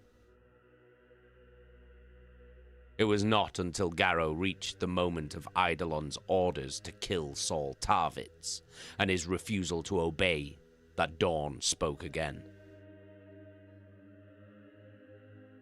You disobeyed a ranking officer's direct command. It was not a question. I did. What evidence did you have at the time that Tarvitz was not, as Eidolon said, a renegade and a turncoat? Garrow hesitated, shifting uncomfortably on his augmetic leg. None, Lord. Only me faith in me honour, brother. That word again, said the Primarch. Continue, Captain.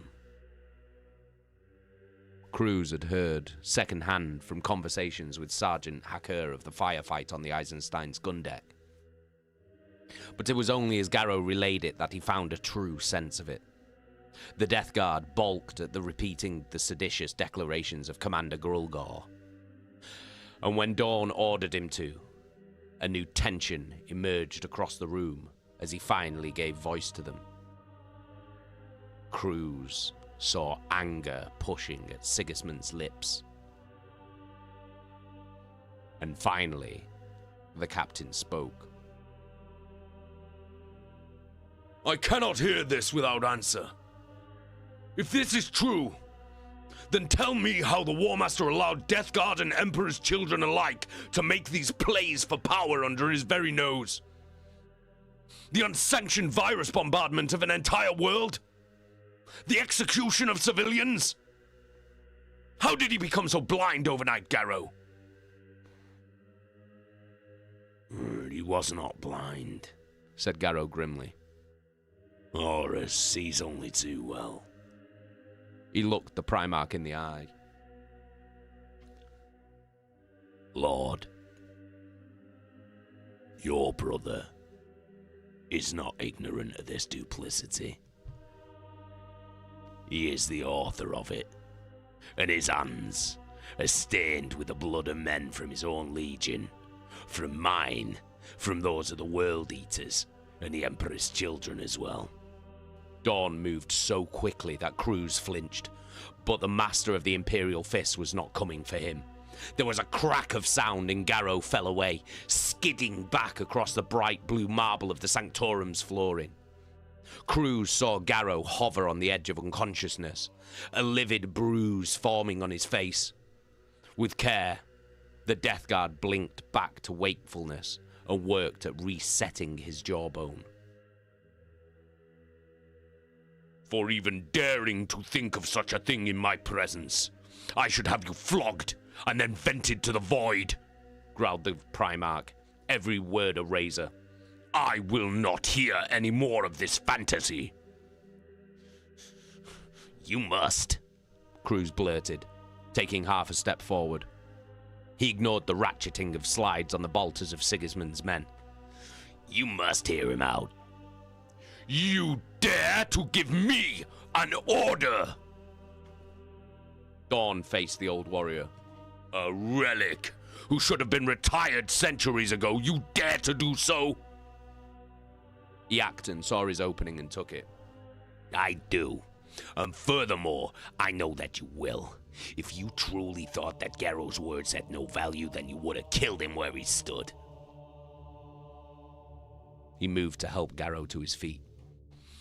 Even in your moment of anger, you pulled a blow that could have broken his neck. Because you want to hear everything. That is what you asked for, isn't it? The complete truth. For an instant, Cruz saw a flash of titanic rage in the Primarch's gaze, and felt his blood run cold. That's it, you old fool, he told himself. That was a word too far. He's gonna kill us both for our boldness. Then Dawn gestured to Sigismund, and his Astartes lowered their guns.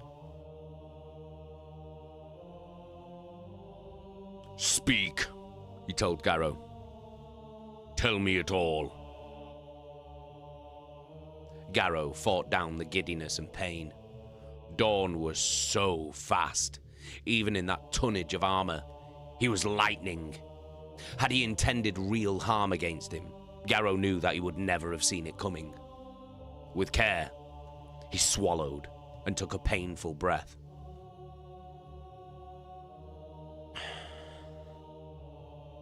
After the bombing, I knew that I had no other choice but to do as Saul Tarvis and I had discussed. Take a warning to Terra. With Grulgor dead, I ordered me men to secure the Eisenstein. In the interim, Captain Cruz had come aboard with the civilians. The Remembrancers and the Iterator, said the Primarch. They had been aboard Horus's flagship. Aye, Lord, added the Lunar Wolf. My battle brother Garviel Loken entrusted their safety to me.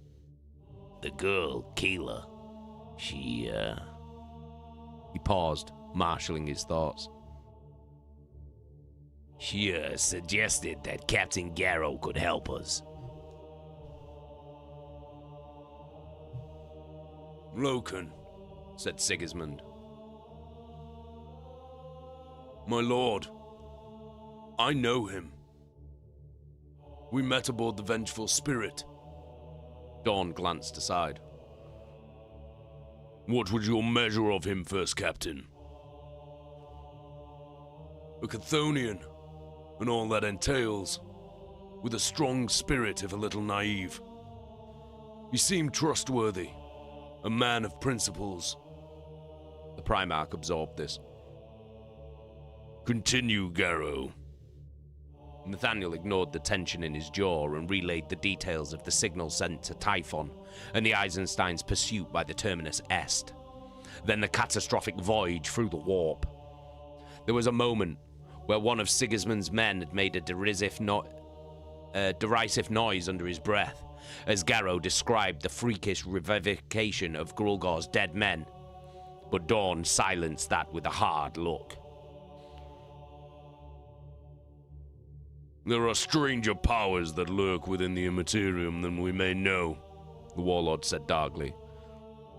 Would what you say tests even reason with that qualification? These things you speak of, come dangerously close to primitive ideals of sorcery and magic. The Death Guard nodded. I do not deny it, Lord Dawn. But you asked me to give you the truth as I saw it. And this is what I saw. Something in the warp brought Grulgor back to life.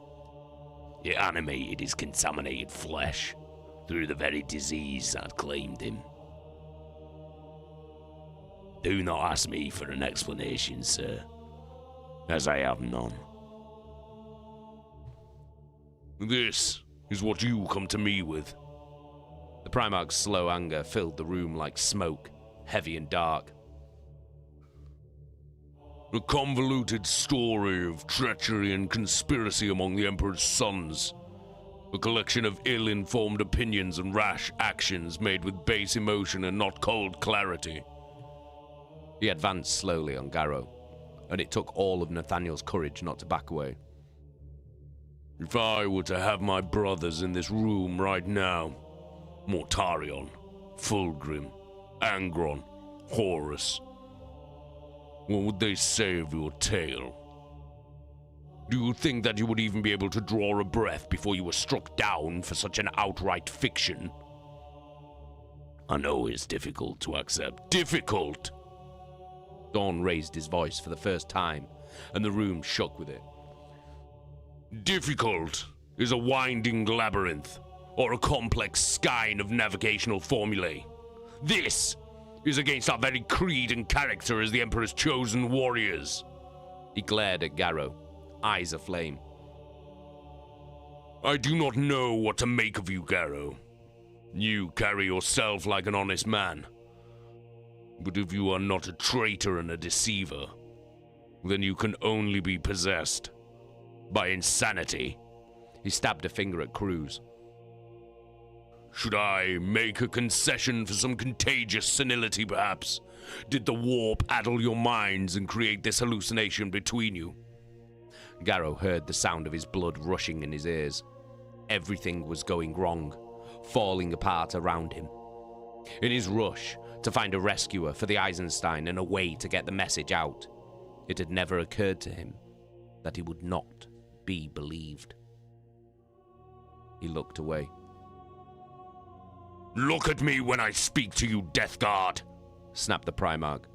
These lies you bring into my personal chambers, they sicken and disgust me.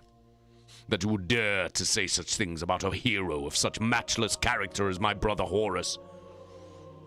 It vexes me beyond my capacity for description. He placed a massive finger on the sternum of Garrow's armor.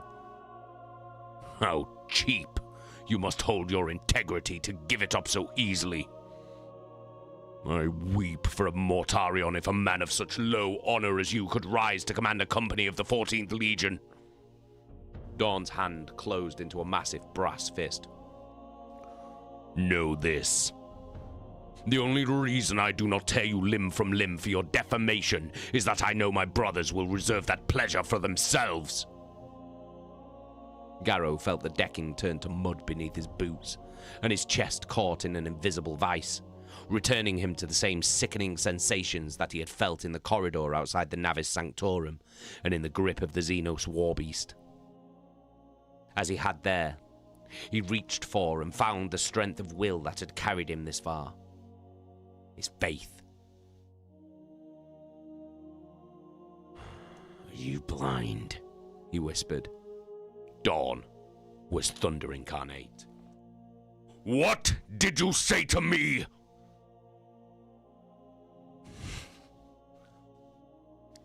I asked if you were blind, Lord, because I fear you must be. The words came from nowhere, even as some part of Garrow marveled at the mad daring of what he was saying. Only one struck by such a terrible ailment could be as you are. Yours is a blindness that only a brother might have. That of a keen judgment, clouded by admiration and respect, clouded by your love for your kinsman, the War Master. It was not often that Rogel Dawn's stern mask cracked, but it did so now. The fury of a god-made flesh erupted upon his aspect, and the Primarch drew his powerful chainsword in a flashing golden arc of roaring death. I rescind my former statement, he bellowed. Get to your knees and accept your death while you still have the chance to die like an Astartes. Lord Dawn, no! It was a woman's voice, and it came from across the room. But it carried with it a wave of such emotion that every man in the Sanctorum, even the Primarch himself, hesitated. Cruz turned and saw the girl Keela running across the blue marble tiles, her boots clacking against them. Behind her were Cinderman, Mercedes Ollerton, and a pair of Imperial fists with their guns at the ready. Iacton felt the echo of Euphrates' voice resonate through him, and he remembered the strange warmth he had felt from her hands upon his chest, aboard the vengeful spirit as things had turned to hell. What is this intrusion? Snarled Dawn, his humming blade still hanging at the end of his swing towards Garrow's throat. They demanded entry, said one of the guards. The woman, She can be very persuasive at times, noted Cruz. Fearlessly, Euphrates stepped forward to face the Primarch. Rogel Dawn, hero of the gold, the stone man. You stand upon a turning point in the history of the Imperium, of the galaxy itself. If you strike Nathaniel down for daring to give you his candor, then you truly are as blind as he says. Who are you? Demanded the figure in gold. I am Euphrates Keela, formerly an imagist and remembrancer of the 63rd Expeditionary Fleet. Now, I am only a vessel for the Emperor's will. Your name means nothing to me. Now stand aside or die with him. He heard Ollerton whimper and bury her face in Cinderman's shoulder. Cruz expected to see fear bloom on Keela's face, but instead, there was sadness and compassion. Rogel Dawn, she said, holding out a hand to him. Do not be afraid. You are more than the stone and steel face that you show the stars. You can be open. You must not fear the truth. I am the Imperial Fist, he shouted, and the words hit like hammers. I am fear incarnate. Then see the fidelity of Nathaniel's words. Look upon the proof of his veracity. She beckoned Ollerton forward, and with the Iterator giving her support, the documentarist came closer. Cruz smiled a little as the dark-skinned woman composed herself enough to show a facade of her more usual elegant manner. I am Mercedes Ollerton, Remembrancer, she announced with a curtsy. If the Lord Primarch will allow, I will provide a recollection of these events to him. Ollerton pointed to a hololithic projector dais mounted in the floor. Dawn brought his sword to his chest, fuming. This will be my last indulgence of you. Sigismund stepped up and directed Mercedes to the hololith. With care, the documentarist drew a fine cable from among the brocade of her dress and traced it along the seamless crown of her hairless, elongated skull.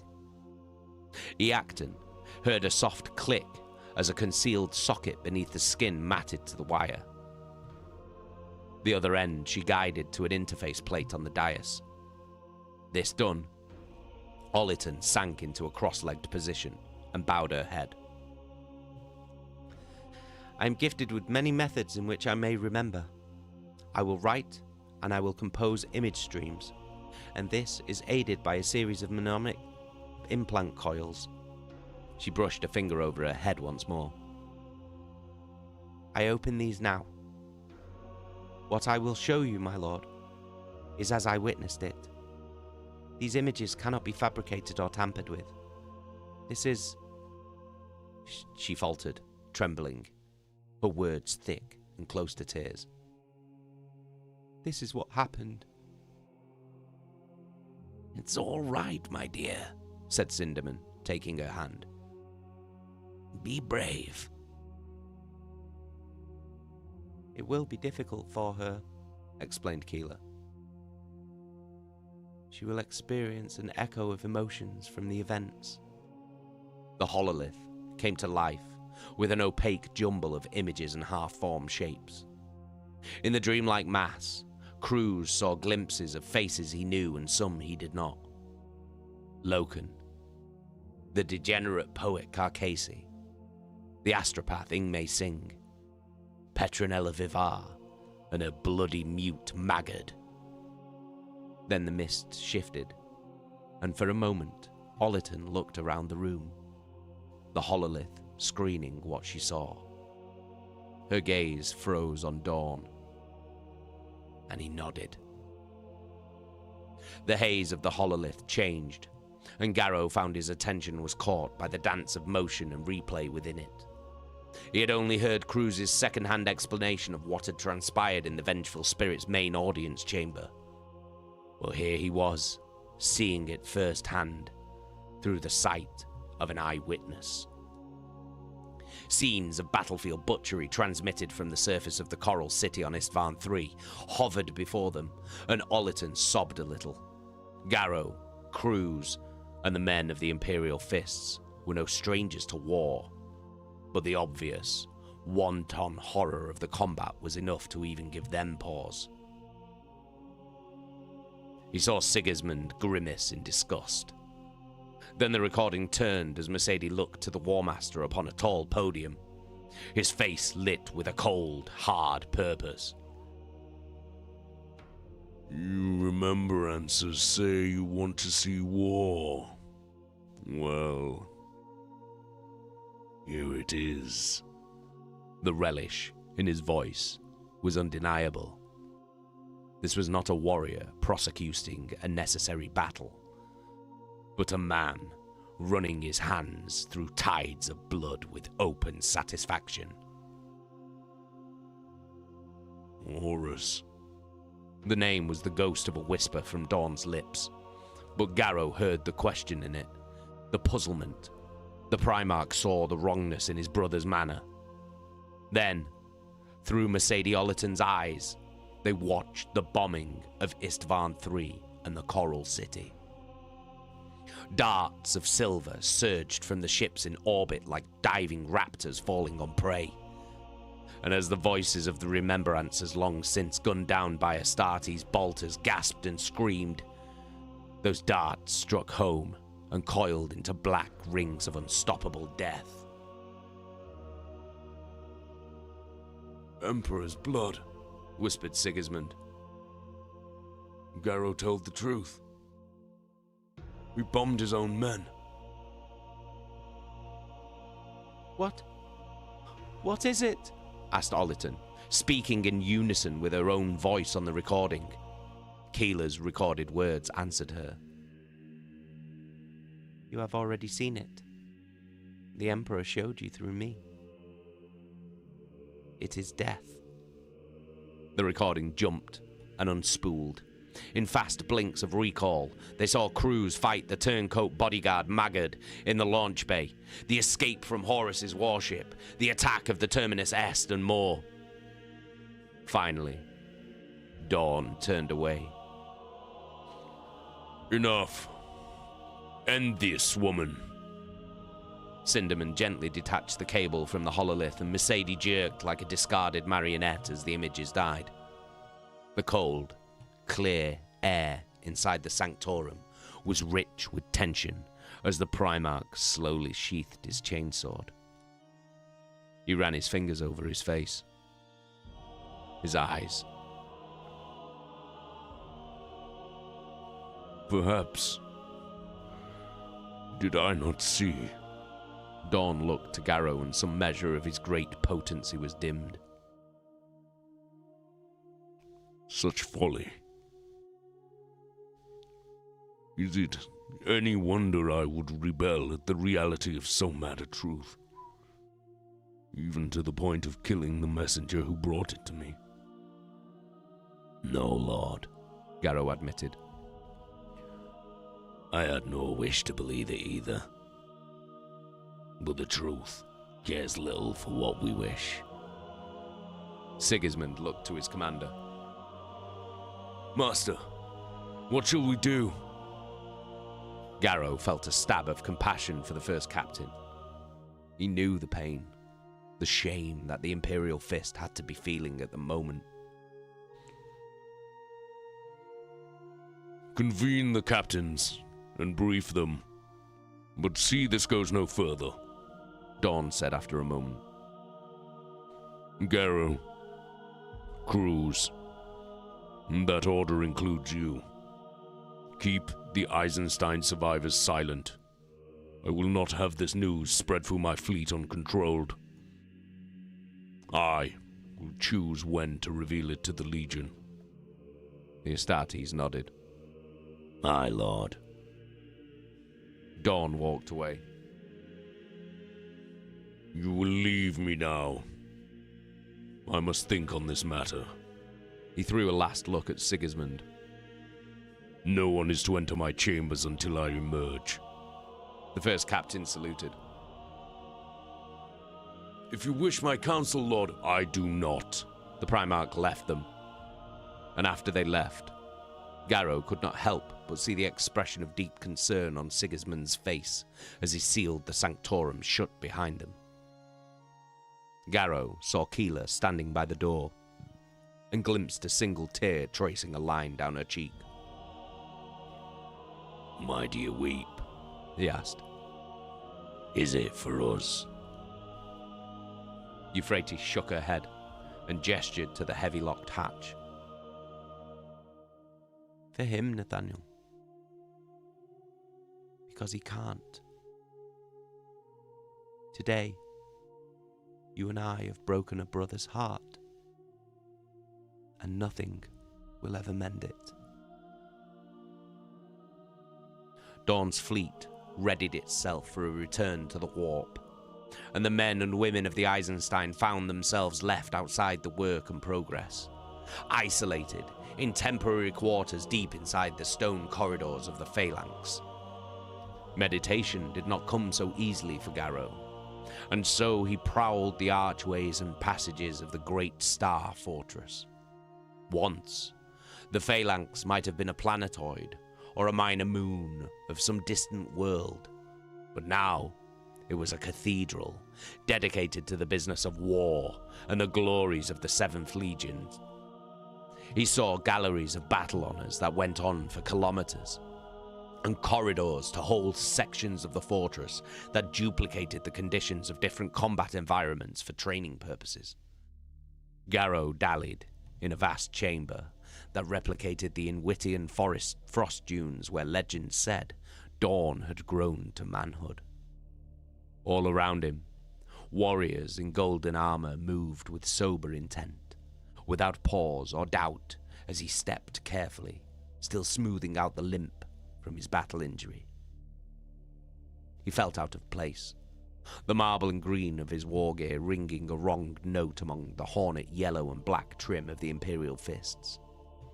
Finally, in such a way that he could almost fool himself into thinking it was happenstance, Garrow found himself outside the quarters that had been granted to Euphrates Keela. She opened the door before he could knock. Hello, Nathaniel. I was preparing a little tisane. Would you like some? Keela left the door open and vanished back into the chamber. He sighed and followed her in. There's been no word from Lord Dawn yet.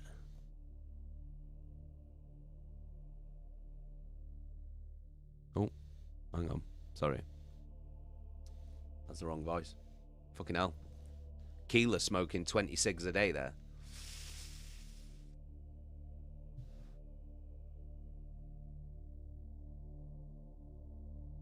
Senor Chef totally thought he said he bummed his own men.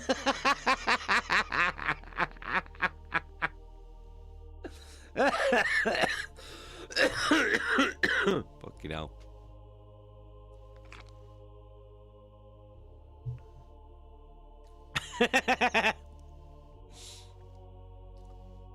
There has been no word from Lord Dawn yet. None, Confirmed Garrow, examining the spare space of the quarters. He's not left his sanctorum for a day and a night. Captain Sigismund maintains command authority in the meantime. The Primarch has a lot to consider. We can only begin to imagine how troubled our news has made him.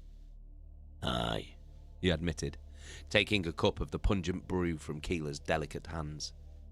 He shifted, taking the weight on his augmetic. The machine limb was the least of his concerns these days.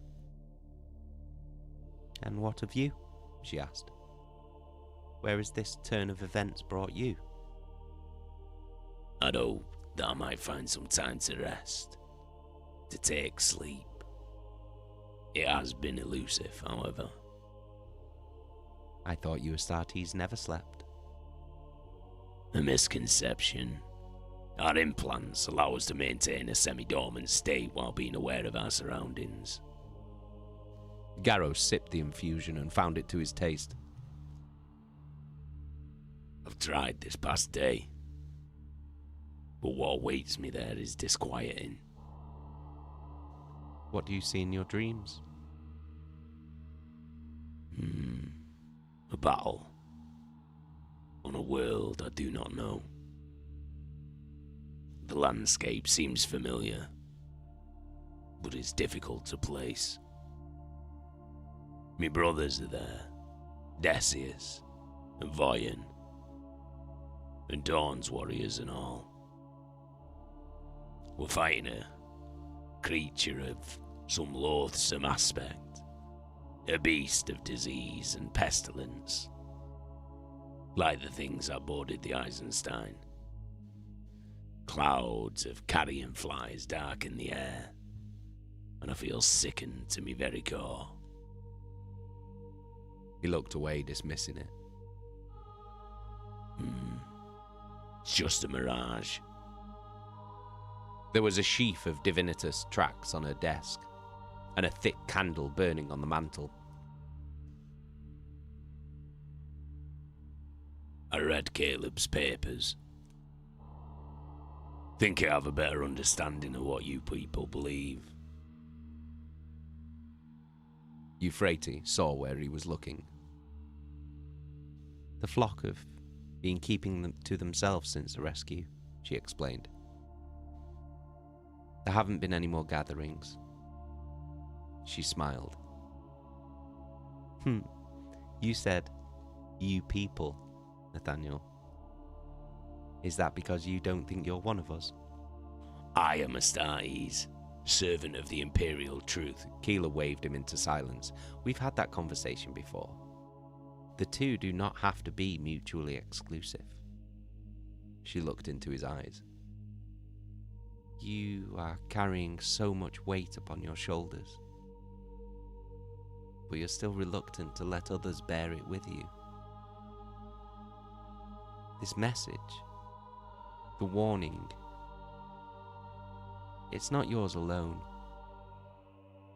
All of us who fled the murder at Isfahan, we carry it as well. Perhaps so, He allowed. but that does nothing to lighten my burden. I am in command. He faltered for a moment. I was in command of the Eisenstein, and the message remains my duty. Even you told me that it was my mission. Keeler shook her head. No, Nathaniel. The warning is just an aspect of it.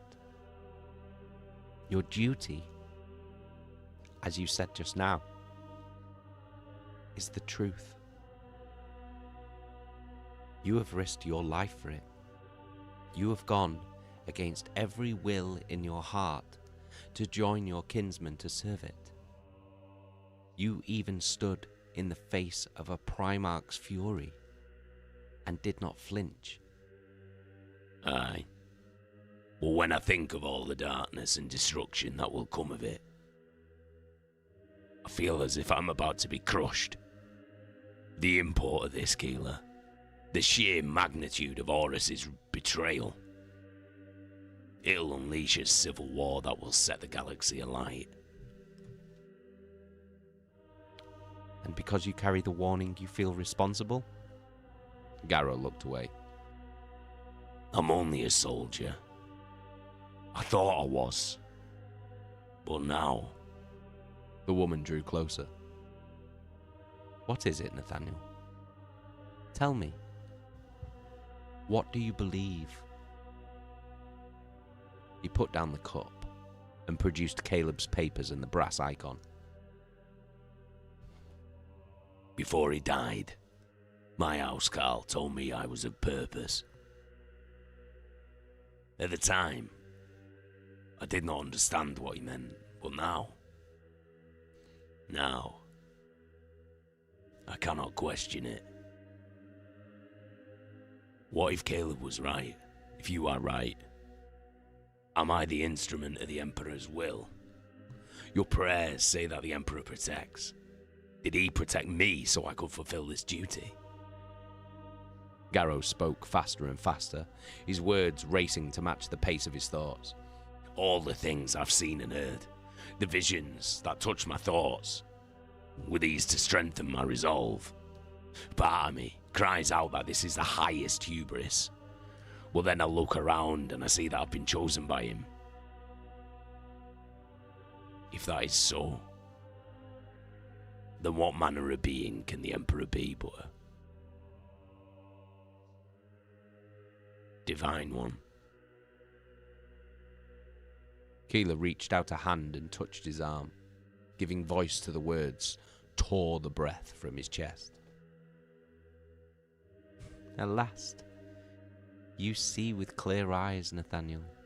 The woman looked up at him and she was crying, but they were tears of joyous faith.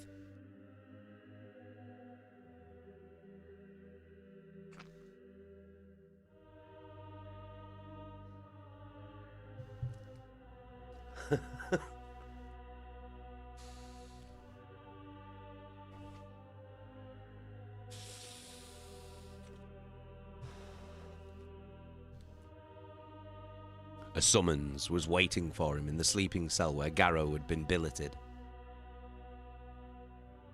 He followed Sigismund's terse message to a new tram that carried him up through networks of rail tunnels more complex than those of a planet-bound hive metropolis. He arrived at the Fortress Command Center, and a hard-faced Imperial Fist sergeant escorted him to an audience chamber that rivaled the Lupercal's court for size and grandeur. Garrow felt an uncomfortable flash of memory. The last time he had been called to an assembly, it set in motion the events of the War Master's heresy.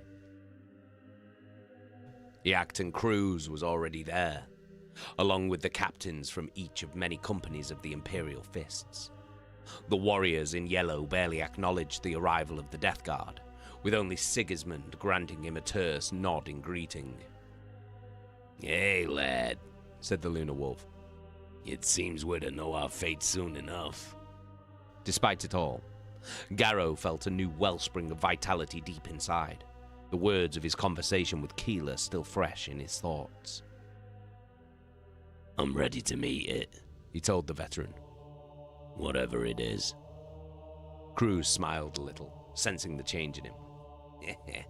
"That's the spirit. We'll see this through to the end." "Aye." Garrow studied the other men in the room. "This is Dawn's senior cadre. They seem a somber lot." "True enough. Even on the best of days, the Imperial Fists are a stiff breed. I remember battles my lads of the 3rd fought with Alfred, my opposite number. He indicated a bearded Astartes in the other group. Never saw him crack a smile. Not once in a year-long campaign. That is Alexis Pollux over there. Yonad and Tyr from the 6th. It's not for nothing they call him the Stone Man. He shook his head. And now, well, they're gonna be grimmer still. Sigismund's told them about Horus. Cruz gave him a nod. But that's not the sum of it. I've heard rumors that sounds of violence were heard inside Dawn's quarters. One can only imagine the destruction a Primarch's temper might wreak when awakened. Rogel Dawn, he'd never be one to vent his frustration openly. He studied the other captains again. The humor of the Primarch says the manner of his legion. It's their way, Cruz noted. They bury the rages under rock and steel. The tall doors at the end of the chamber yawned open, and from the dimness beyond came the master of the Imperial fists. The battle armor he had worn when Garrow had first seen him was gone, and instead, Dawn was clad in robes of a simple cut. But the change in dress did nothing to diminish his presence. If anything, the Primarch seemed larger still without the trappings of ceramite and flex steel to confine him. Sigismund and the other captains bowed, with Garrow and Cruz following suit. Given what he knew of the Imperial fists, Garrow expected some sort of ceremony or formal procedure, but instead, Dawn strode firmly to the middle of the chamber and cast around, looking at each man in turn. Garrow saw anger set hard in granite behind those eyes, the echo of the rage that he had briefly seen directed at him. His mouth went dry. He had no desire ever to come that close to it again. Brothers, rumbled the Primarch, something has begun in the Istvan system that goes against every tenet of our oath to the Lord of Terror.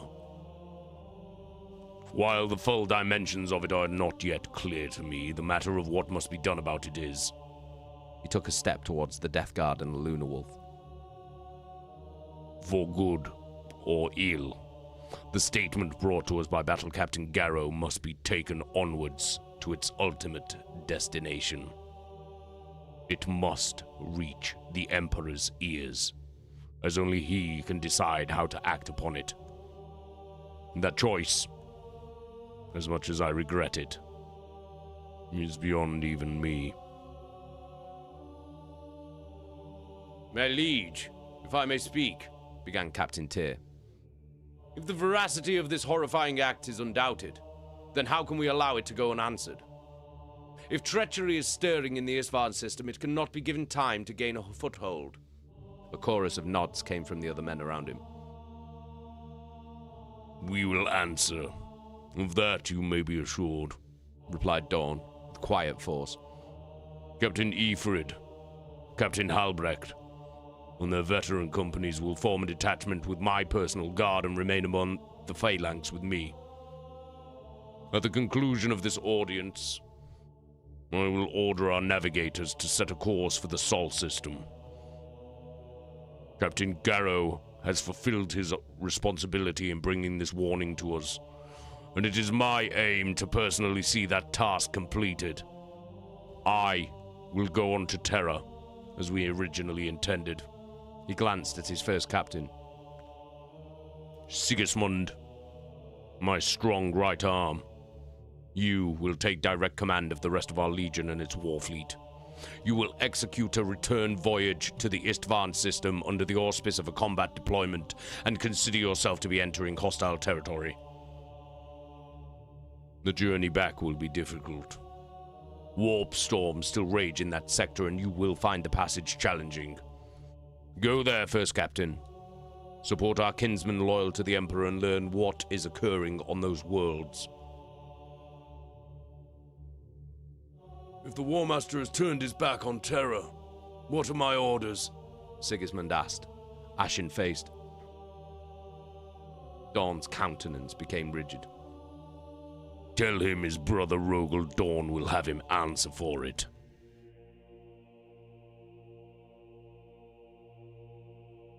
There we go.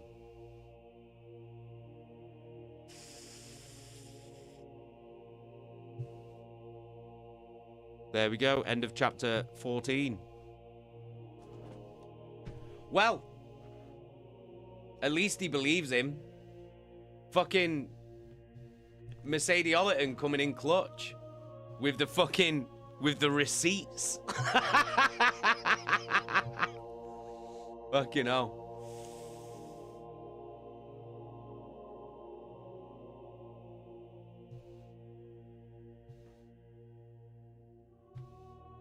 Frogel Dong.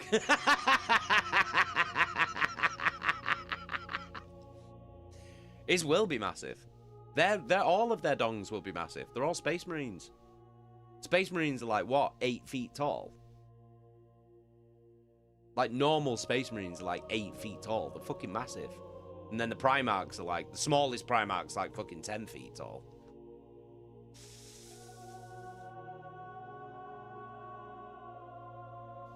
Hey, Absolute, it's ordered.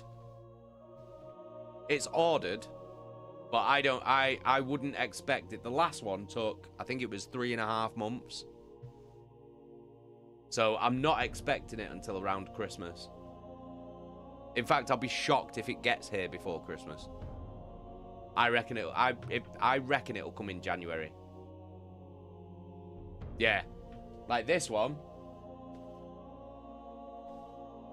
This one, my Conan sword, took 3.5 months. 3.5 months that took. So, I'm not holding my breath that it's going to be here before Christmas. I'd be pleasantly surprised. I'd be pleasantly surprised if it shows up before Christmas.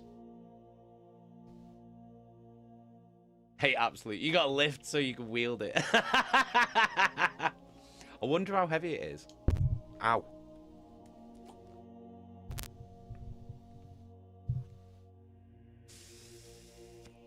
To be fair, my Conan sword's well heavy.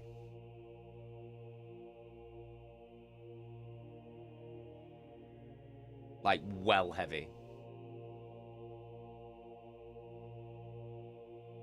But it's a real sword, that's why. It's like a legitimate, like, real sword. Weighs a fucking ton.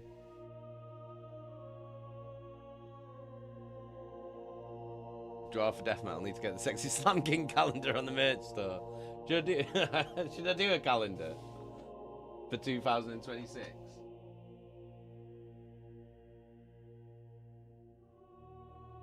Should I do one?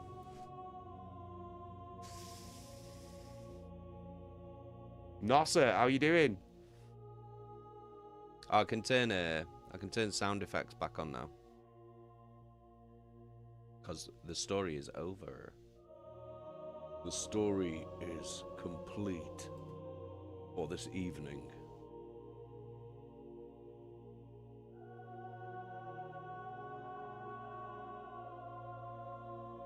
There we go.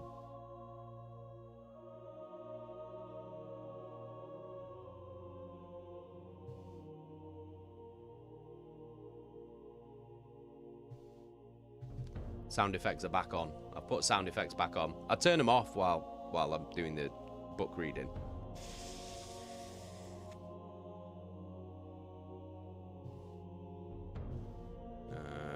One minute.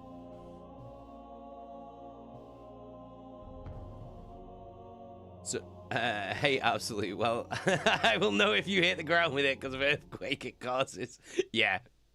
It'll be fucking monstrous, won't it? I got the extra large one as well, because there's no point getting the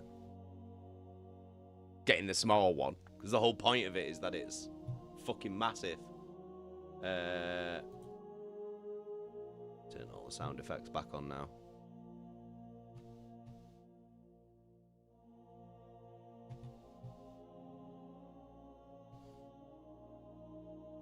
we go. Sorted. Everything is now back to normal. We are regular again.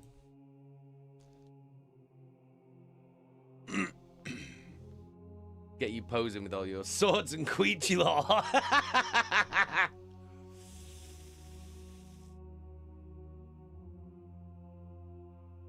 Yeah. He's the fucking I could hoon. do it. I could do it. Stop calling me a hoon. Yeah, I could do a could do a 2026 calendar. That would be pretty funny. That'd be fucking well funny, actually.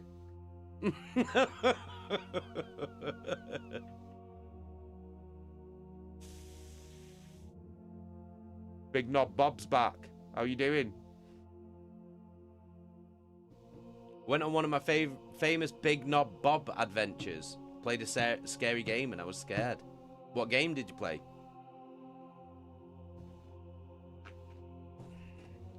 Senor Chef, the Primarch unfurled his 10-foot dong from off his shoulders.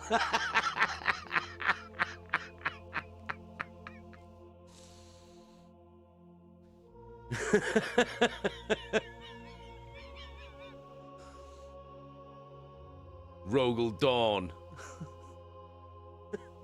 swung his draft excluder like penis at Garrow's face.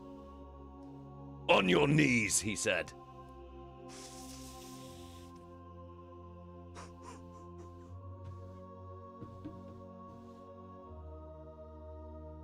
Big Knob Bob, I played that Nun Massacre game I suggested to you. Oh, you've been playing that?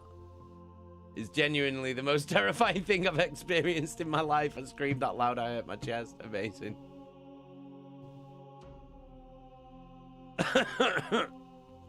Snow, Rogel Dawn with his royal dong. Draft excluder, that's exactly the mental image I had.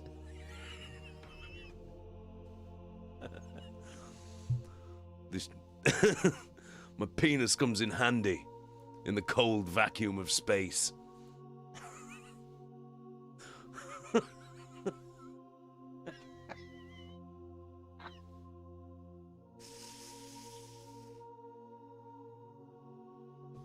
So, Space Marine penises aside,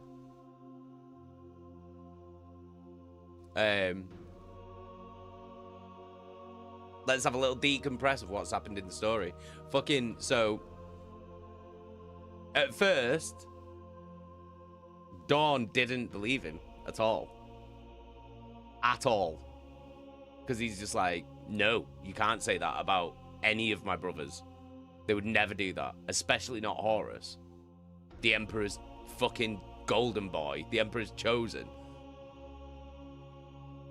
And he's about to... He fucking smacked Garrow so hard, he sent him flying across the room and broke his jaw. So quick as well, like he didn't even see him move. You're talking about, like, what, 10, 12-foot man? Like a fucking demigod. And he's about to kill him.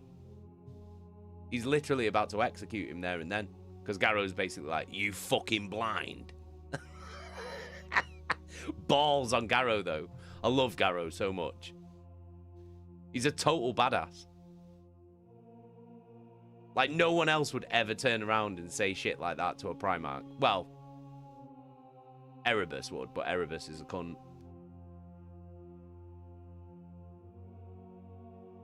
Draw for death metal. When we're doing the Smash or Pass playlist for the Primarchs, we've already done it. We did it weeks ago. We did a Smash or Pass for all the Primarchs weeks ago, Eggs. You missed it, bro. You missed it.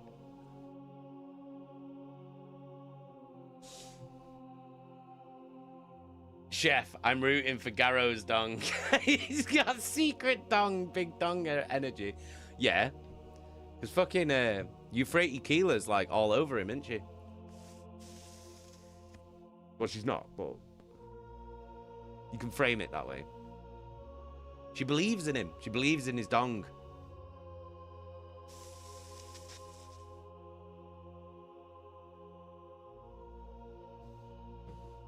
But yeah, he's about to kill. He was about to kill him.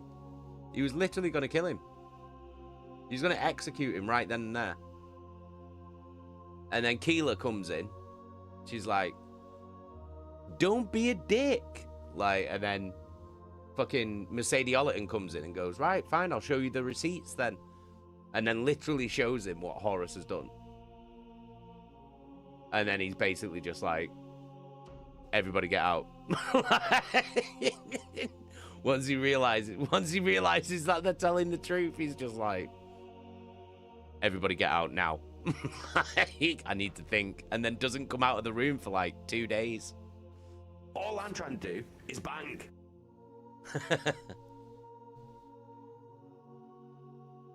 Snow, Garrow's such a badass, he doesn't need a head. Garrow is literally the most badass that we've come across so far in the story. Like a total badass. Do you know what I mean? Like, don't get me wrong, Torgoden's a badass, Loken's a badass, Saul Tarvit's a badass. But fucking Garrow, though. Like, Garrow, man. I fucking love Garrow. He'll just say it. He'll just say it. And he's just like, are you fucking blind? You fucking must be. Like, if you don't fucking see what's happening. And then Dawn's about to fucking chop his fucking head off. But he believes him. He believes him. And he said, I'm going to go to Terra with Garrow, from what I read there. I'm not sure if that's exactly what's happening. But he said he's going to continue on to Terra. And he's put Sigismund... He's put Sigismund in charge of the Imperial Fist's war fleet. I'm so... Oh, God. So... I love Sigismund. Like, Sigismund, I don't know whether he's in the rest of this book. I doubt it now, because he's going to be fucking off, isn't he? But Sigismund... Holy shit. Like, Sigismund... You haven't seen much of him. But you will. That Space Marine is a force of fucking nature. I swear to God. Like, honestly, Sigismund is a force of fucking nature. Like, he is fucking unbelievable. Like, he's amazing.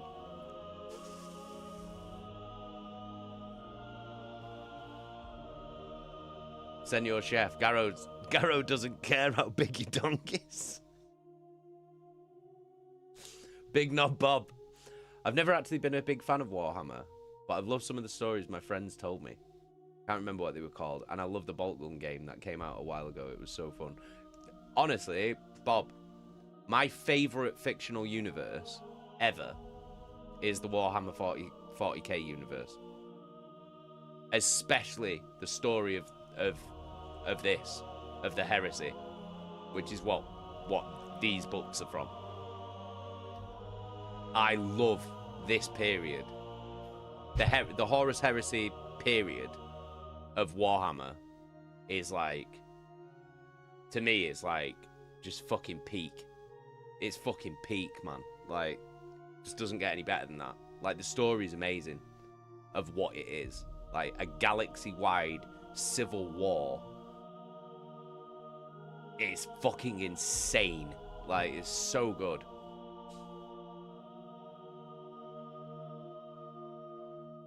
Chaka, good they had the tequila woman to show him the truth. Tequila. Tequila. Snow, he's the only Imperial Fist I'm a genuine fan of. He's so cool. Jesky's fella, the man's a fucking avalanche in power armor. Oh, God. I can't wait. I can't wait.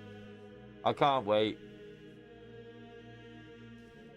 In my opinion, my personal opinion, Sigismund is the greatest space marine of all time.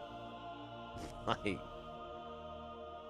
not including Primarchs or anything like that. If we're just talking space marine, Sigismund is the greatest space marine of all time. Like, genuinely. These characters I love, but Sigismund is like the fucking GOAT. Like, he is fucking... I can't wait. I can't wait for you guys to actually see what Sigismund is. Like what he is like. He's a fucking monster.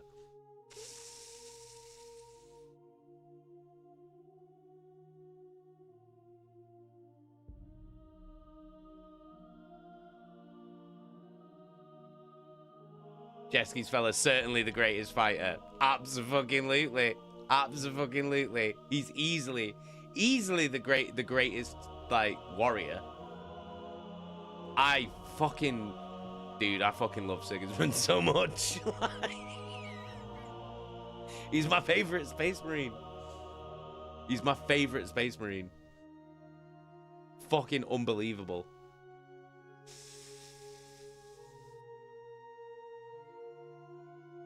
And it's just like, as soon as it said Sigismund, I was like, yeah.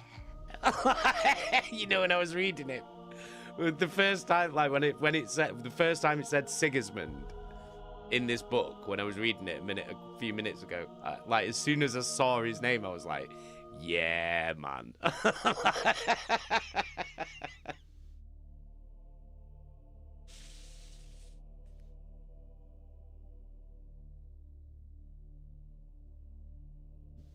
Eggy. Think for me it's got to be Jagatai Khan. Jagatai Khan's really cool, but he's not a space marine.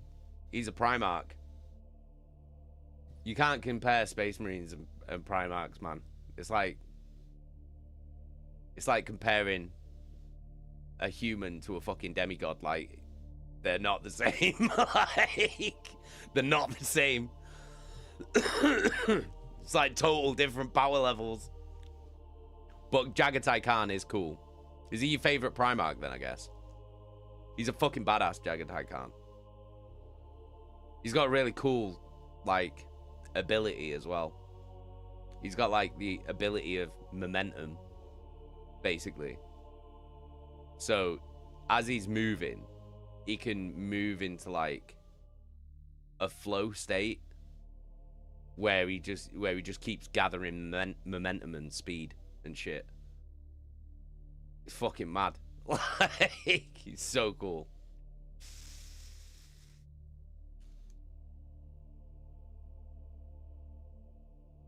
Sigismund sounds like he's got a haircut like Guile. Yeah.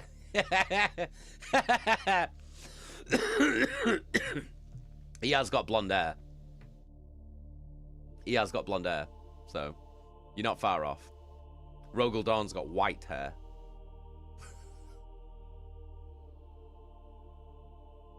Do you know who I always think would have played a good Rogel Dawn? He's a bit too old now.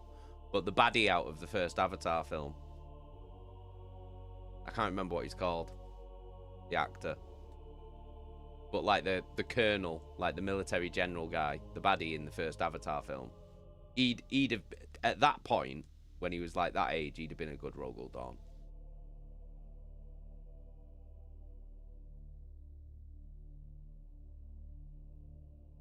Jesky's fella out of the Primarchs. The Khan's an amazing fighter, but Vulcan would win that one too. yeah, but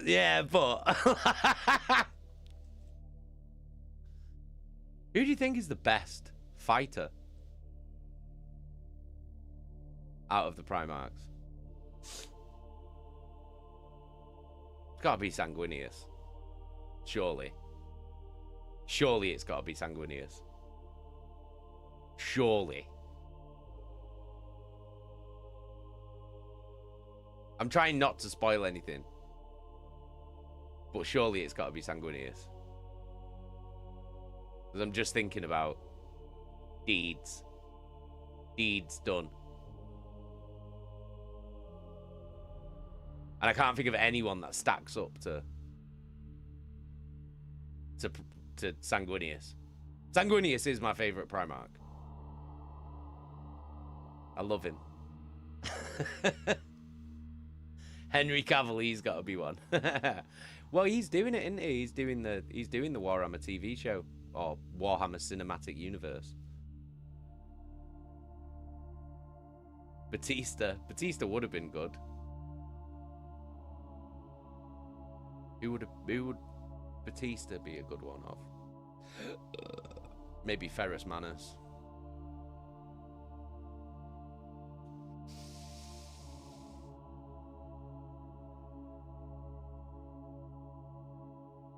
Jesky's fella. Discounting Vulcan, it's the glorious Golden Hawk boy, hands down. I can't. This is the thing though, like, because you can only go off the deeds that they did, the things that they've done, and in my mind, like no one stacks up to Sanguinius. Do you know what I mean? Because I can't think of anyone like that has a list of crazy fucking shit that they did. Like Sanguinius is wild.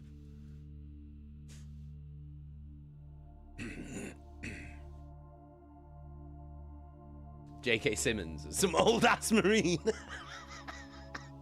J.K. Simmons would be a good Targeton, I think. Snow, the Lion is definitely up there. The Lion's definitely up there. The Lion's a fucking beast. Do you know who else is a beast, though? Fucking Corvus Gorax. And the Night Haunter. Night Haunter's a fucking beast as well. Like a fucking beast.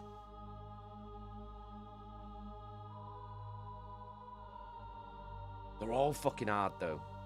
They're all hard. Corvus is sick. Corvus is sick. Conrad Kersey's an outrageous fighter. Chaka, who could Tom Hardy play? Ooh.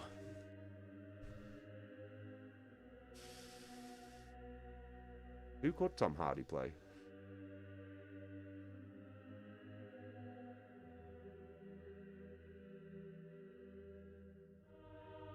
Angron. Do you know what I wouldn't do? I would pick Jason Momoa for Angron.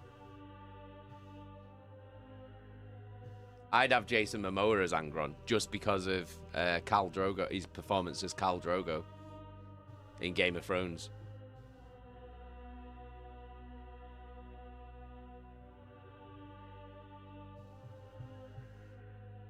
I'd probably have Tom Hardy as Garrow.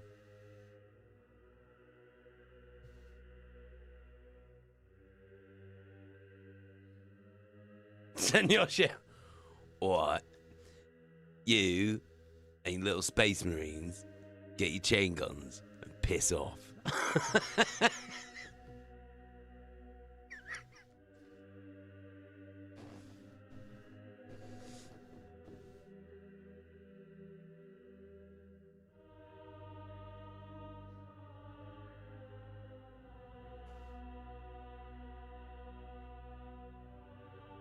Tom Hardy could be Jagatai Khan. I don't think... Well, Jagatai Khan's got a very, like... They're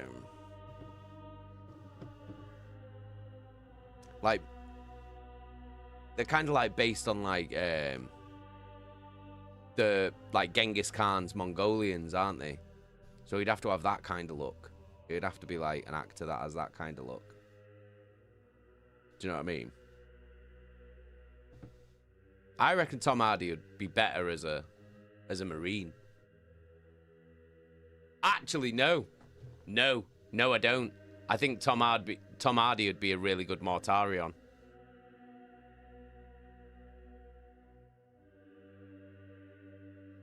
Do you know what I mean? If you think about him as Bane, he'd be a good Mortarion. Jesky's fella. Ken Watanabe from Jagatai Khan. Yeah. That'd be a good shout. Or the guy... Oh, fuck. What's he called? The Japanese actor who played... he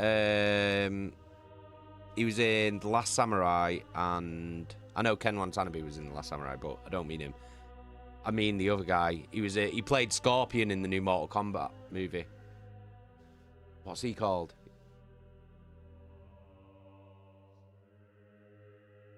What's he called?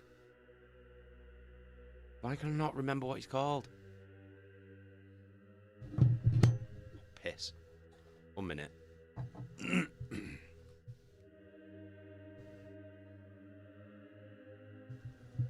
What is he called?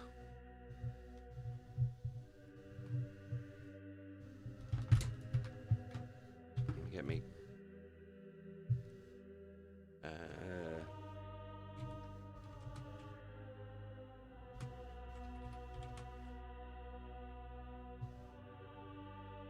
Hiroyuki Sanada. He'd be a good Jagatai Khan.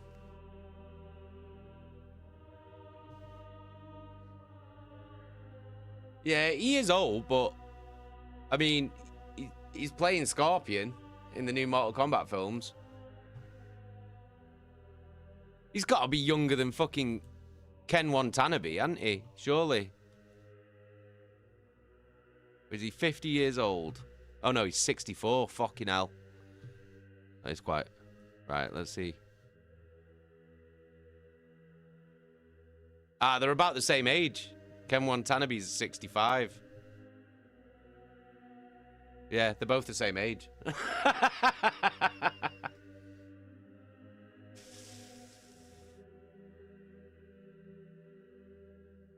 Senor Chef. Ken Jeong.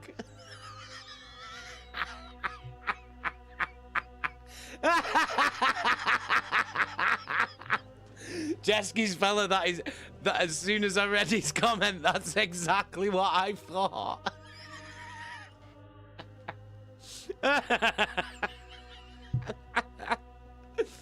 Oh, amazing.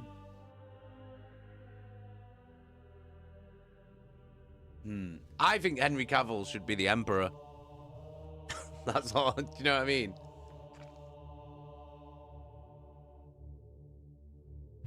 Alan Richardson, the guy from Reacher, he should be Robute Gilliman. He should be him. He looks like him.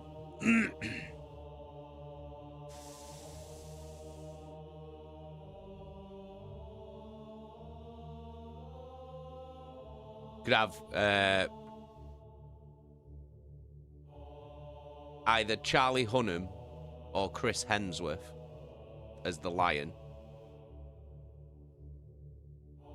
Who do I think should play Horus?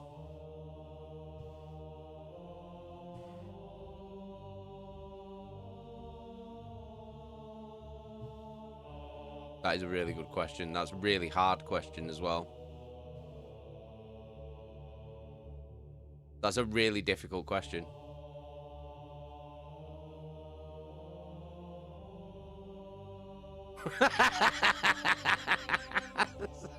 Chef.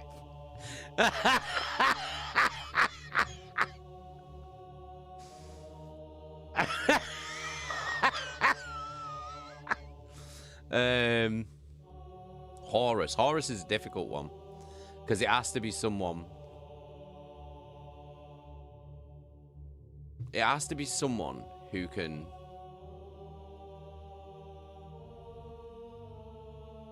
Who has serious presence. Do you know what I mean? Like someone with serious presence.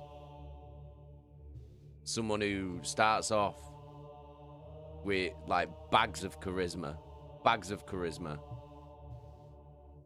And then goes super evil. Like, do you know what I mean? Someone who's loved and adored by trillions of people all over the galaxy. It has to be someone with serious, like, screen presence, like proper gravitas. But who, though?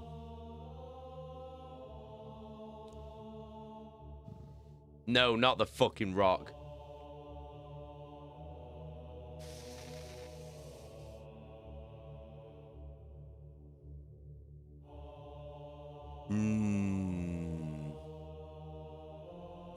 Fucking Rock and John Cena, no.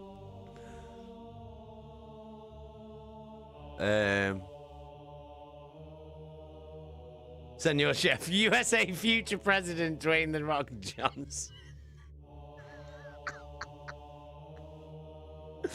I'm surprised he's not president yet, you know. I'm like genuinely shocked. I thought it would have happened by now. Basically, me and Chef have been like insistent for about at least 10 years that The Rock will eventually end up becoming president of the United States of America. Like, genuinely though, we're not even joking. Like, insistent that it will happen. Because we're just like, no, it's definitely going to happen. He will become the president. He will. 100% he will. There's no way that he won't. Do you know what I mean? It's definitely going to happen eventually. Michael Duncan Clark would have slayed as Vulcan. That's a really good shout. That is a really good shout. Snow. I mean, if Arnold Schwarzenegger can become a governor, I can see The Rock being president. Exactly. If Arnold Schwarzenegger would have been born in the United States, I think he would have become president at some point. The only reason he can't run for president is because he wasn't born in America. I think. I'm pretty sure that's the rules, isn't it? Don't you have to have been born in...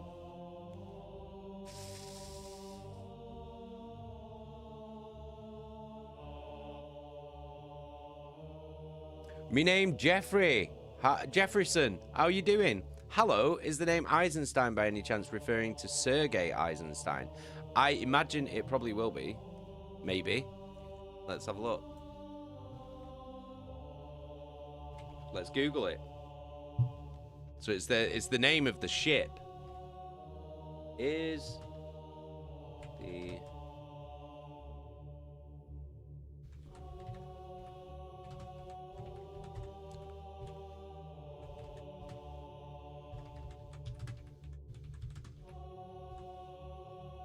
How are we spelling Sergei? I-E.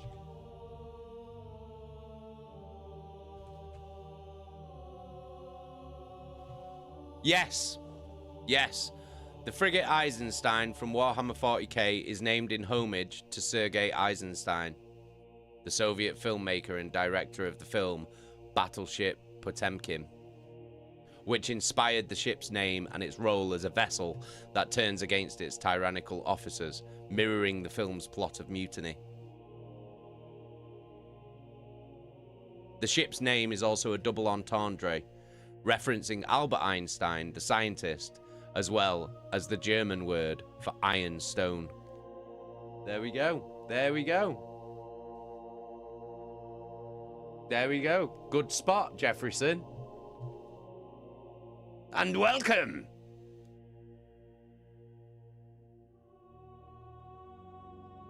And welcome to the channel, Jefferson. Chaka, what about Arnie as Horus? Yeah, back in the day. Maybe. No, he'd have probably been better as Dawn, actually, I think. I think Arnie would have been better as Rogel Dawn, but he's too old now. He's too old now. I'm trying to think of people now that could play. Who could play Horus?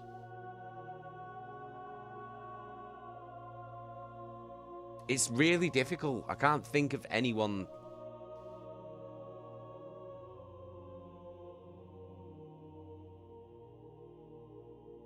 Do you know what I mean?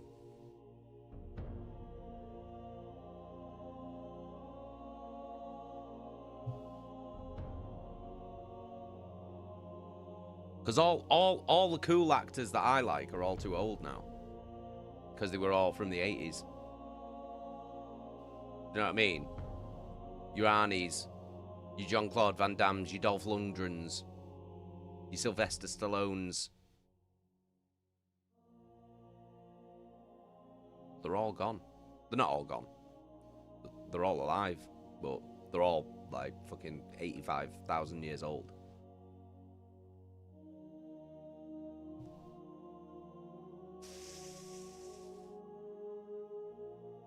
Do you know who would play a good Horus? But he's also too old. Bryan Cranston. He'd be a good Horus, but he's too old. He's too old. Who's Jeremy Allen White?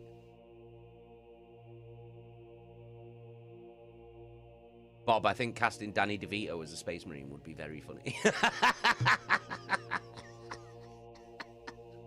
That would be pretty good. Jeski's fella. Aaron Taylor Johnson would be amazing as Korax. That's a great shout. That's a fucking great shout.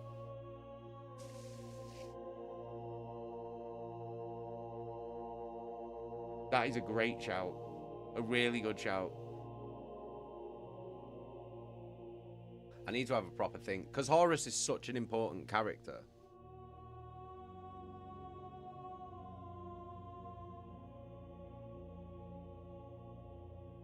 Walter White would be a good Malcador. Yeah. Yeah, he would. Yeah, he would. He would now because he's old, isn't he?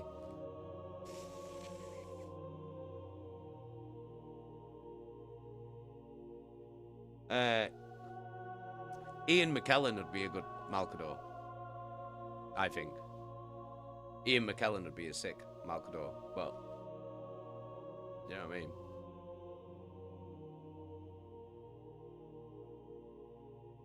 I really can't think of any. I'm really going to have to, like, stew on this. Do you know what we should do? We should do a Horus Heresy, like, casting stream. Maybe we do that on... Maybe we do that on Monday. Maybe we do that on Monday. Monday night. We'll do a stream, a just chatting stream. Where we cast what our dream casting of a Horus Heresy TV series would be, or movie.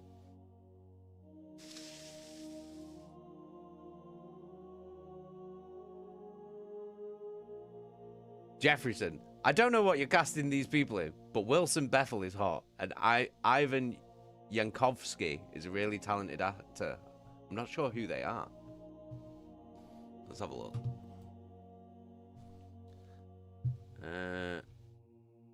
Wilson Bethel. Have I seen him in anything? I don't think I've seen him in anything. He was in Daredevil, and I watched Daredevil, but I don't remember him.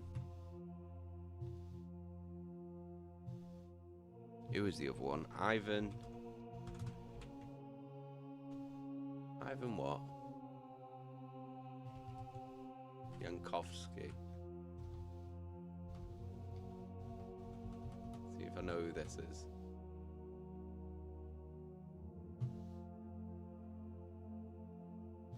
He's a Russian actor. I've not seen him in anything.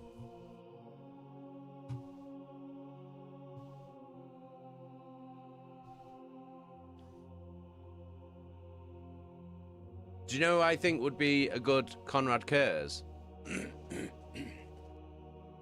Austin Butler. I think Austin Butler would be a good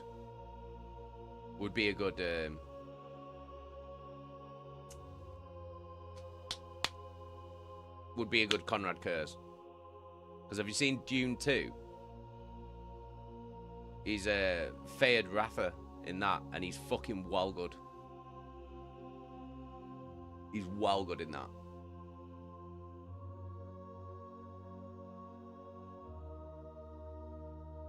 We should get a role for Viggo Mortensen and Mads Mikkelsen too, please.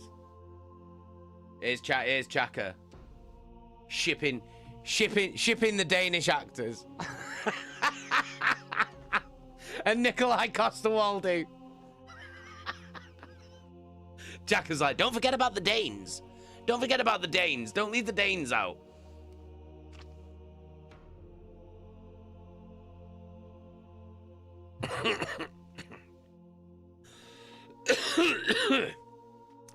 Who else is there? Fulgrim.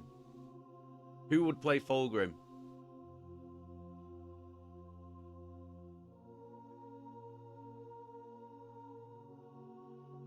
Who could play Fulgrim? It's got to be someone with an androgynous style look. Or someone who can pull off that look. Chef, Fulgrim is basically Griffith from Berserk.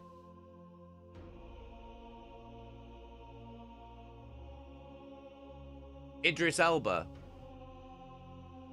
Idris Elba would be a pick. Not for Fulgrim. But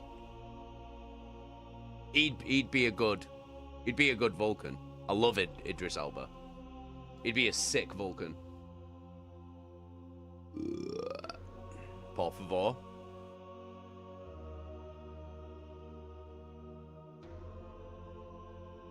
Jesky's fella, Tilda Swinton from Fulgrim. That would work. That would work. I don't think she's like... Fulgrim's got to have the androgynous look, but also he's still a Primarch, so he has to have like the physical fucking build as well. Do you know what I mean? It's got to be someone big. But I like your thought process there. I just don't think she's got the build for it. Do you know what I mean? Because she's very slender, isn't she? Buff Michael Cera.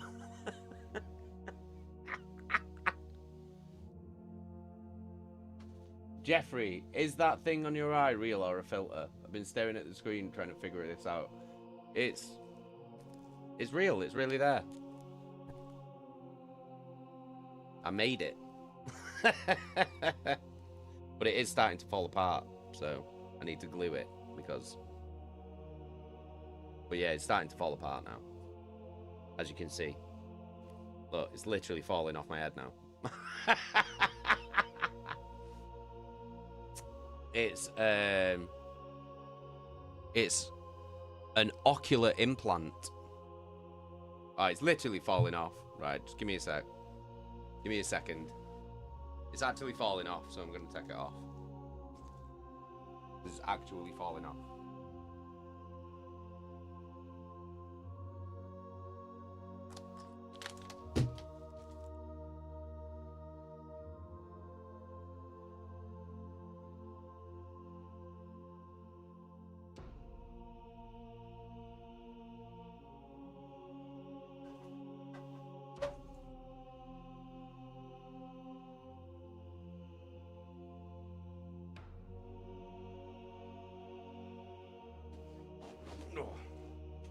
Yeah, it's actually falling apart. I need to fix it.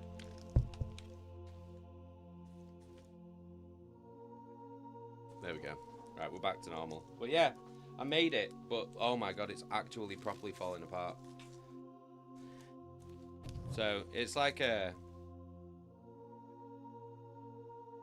it's just like a cosplay for these Warhammer book reading streams.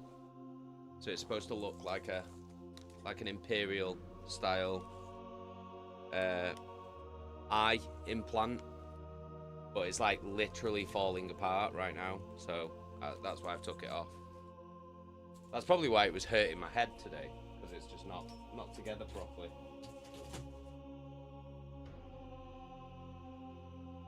That's the type of shit I do on these streams. Do you know what I mean? I make things and dress up. Make things like this.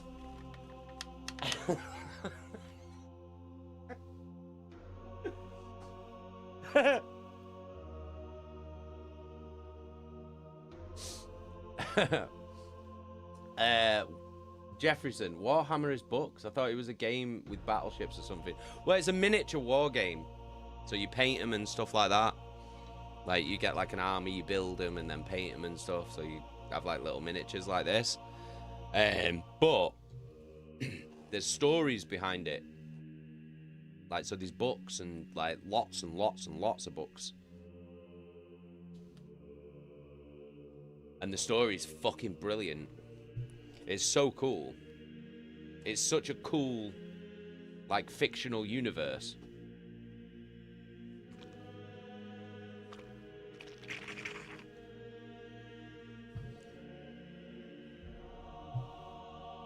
Nossa, just chatting now. I am for like another 5 or 10 minutes, and then I'm gonna shuffle my ass into the back garden, have a cigarette, and then attempt to go to sleep. But we all know how that goes, don't we? So I probably won't go to sleep. But it's the effort that counts, though, isn't it? Do you know what I mean? It's the attempt. Lamb, Warhammer is covered across fucking everything. Yeah, these video games, these animations. There's storybooks. There's obviously there's the actual games as well, like the Warhammer games, like of which there's loads of different types as well. So you've got Warhammer the Old World, which is like an old style fantasy one. Then you've got Warhammer Age of Sigmar, which is like some new modern style fantasy. And then you've got Warhammer 40,000, which is like set in the future. It's all space marines and orcs and aliens and demons and shit. And then you've got Horus Heresy, which is kind of the same. And then these Kill Team and fucking Necromunda and Gorkamorka and Blood Bowl, which is like Warhammer, but it's American football. Like, seriously. There's loads of different shit, but there's tons of video games as well. Mad. Sabutio for nerds is a fucking excellent description, chef.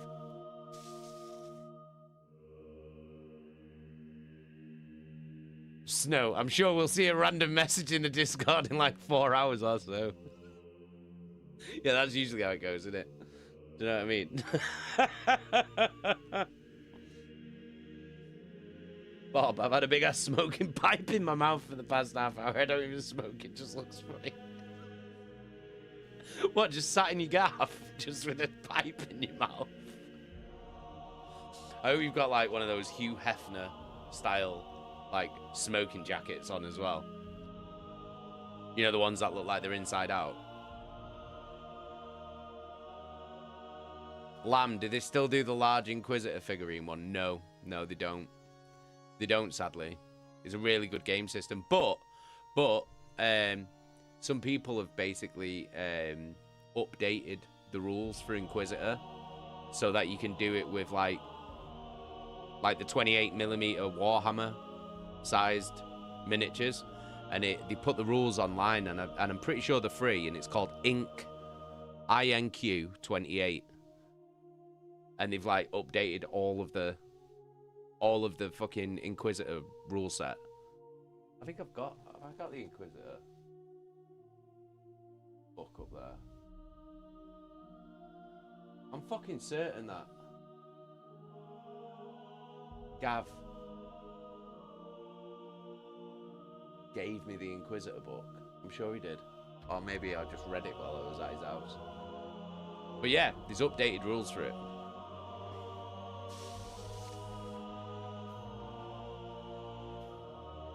I actually do as well. Eggy, this hoon will be mooching on Discord at stupid o'clock in the morning. I try to sleep. I try my hardest. Senor Chef, instead of doing tiny Warhammer, when are they gonna do full-size LARPing Warhammer? That would be pretty funny. They do Games Day though, don't they? Which is like a big fucking convention. And it's like they do like fucking cosplay and shit, don't they? So people like actually do dress up like Space Marines and stuff. You know what I mean? So that does actually happen.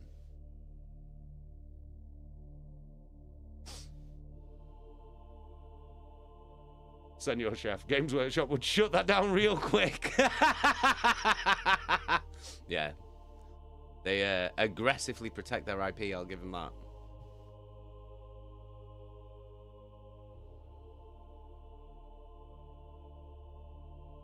Yeah, but like also play Warhammer.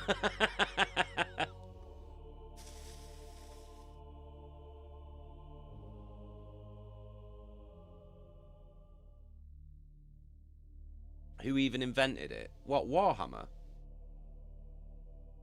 Games Workshop did. Games Workshop invented Warhammer. In like the 80s, I think. I think it was the 80s. Big Knob Bob sent a picture of it in the Discord. Who though? I don't know. Whoever was working at fucking Games Workshop in the 80s. I don't know. I'm not like... I don't know. I know that they used to make lead fucking Lord of the Rings figures before that. They were making lead Lord of the Rings figures before they did Warhammer. Right, let's have a look. What have you posted in the Discord? Let's see.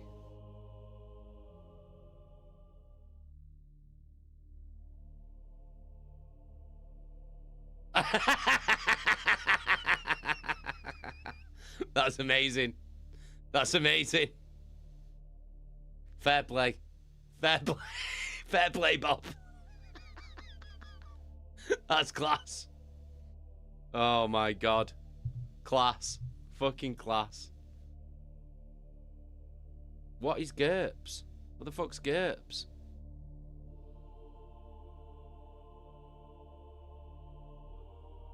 What is GURPS? I don't even know what GURPS is.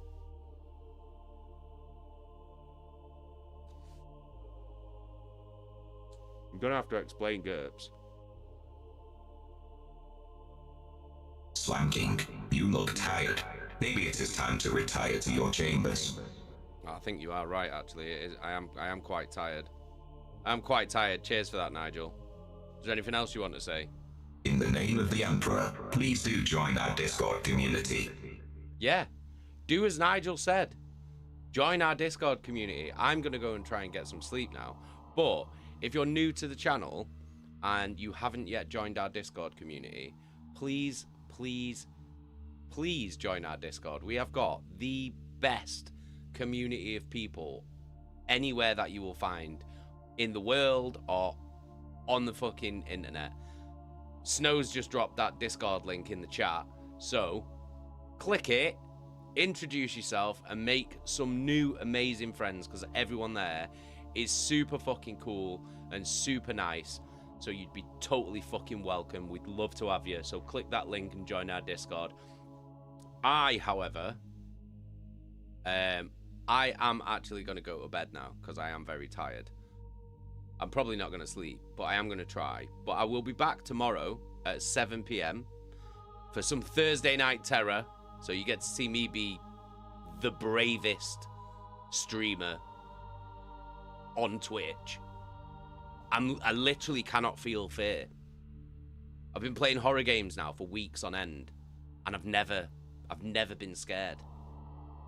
It's just not an emotion that I can feel. Do you know what I mean? I'm like one of the Emperor's finest. I can't be scared. So tune in tomorrow at 7 PM and we'll play some horror games. I don't know what we're gonna play, but we'll play something. We'll definitely play something. Something good though. I'll find us something good. But yeah, I will see you all tomorrow at 7 PM. Thank you so much for hanging out with me tonight. I'm Glad you're enjoying the stories. So from me, and from Nigel, I'll let Nigel take this away. Thank you so much for joining us, dear Queechlings. We will see you next week. Thank you very much. I'll see you tomorrow. Nigel will see you next week. Peace and fucking love. Mwah. Love you all. Good night.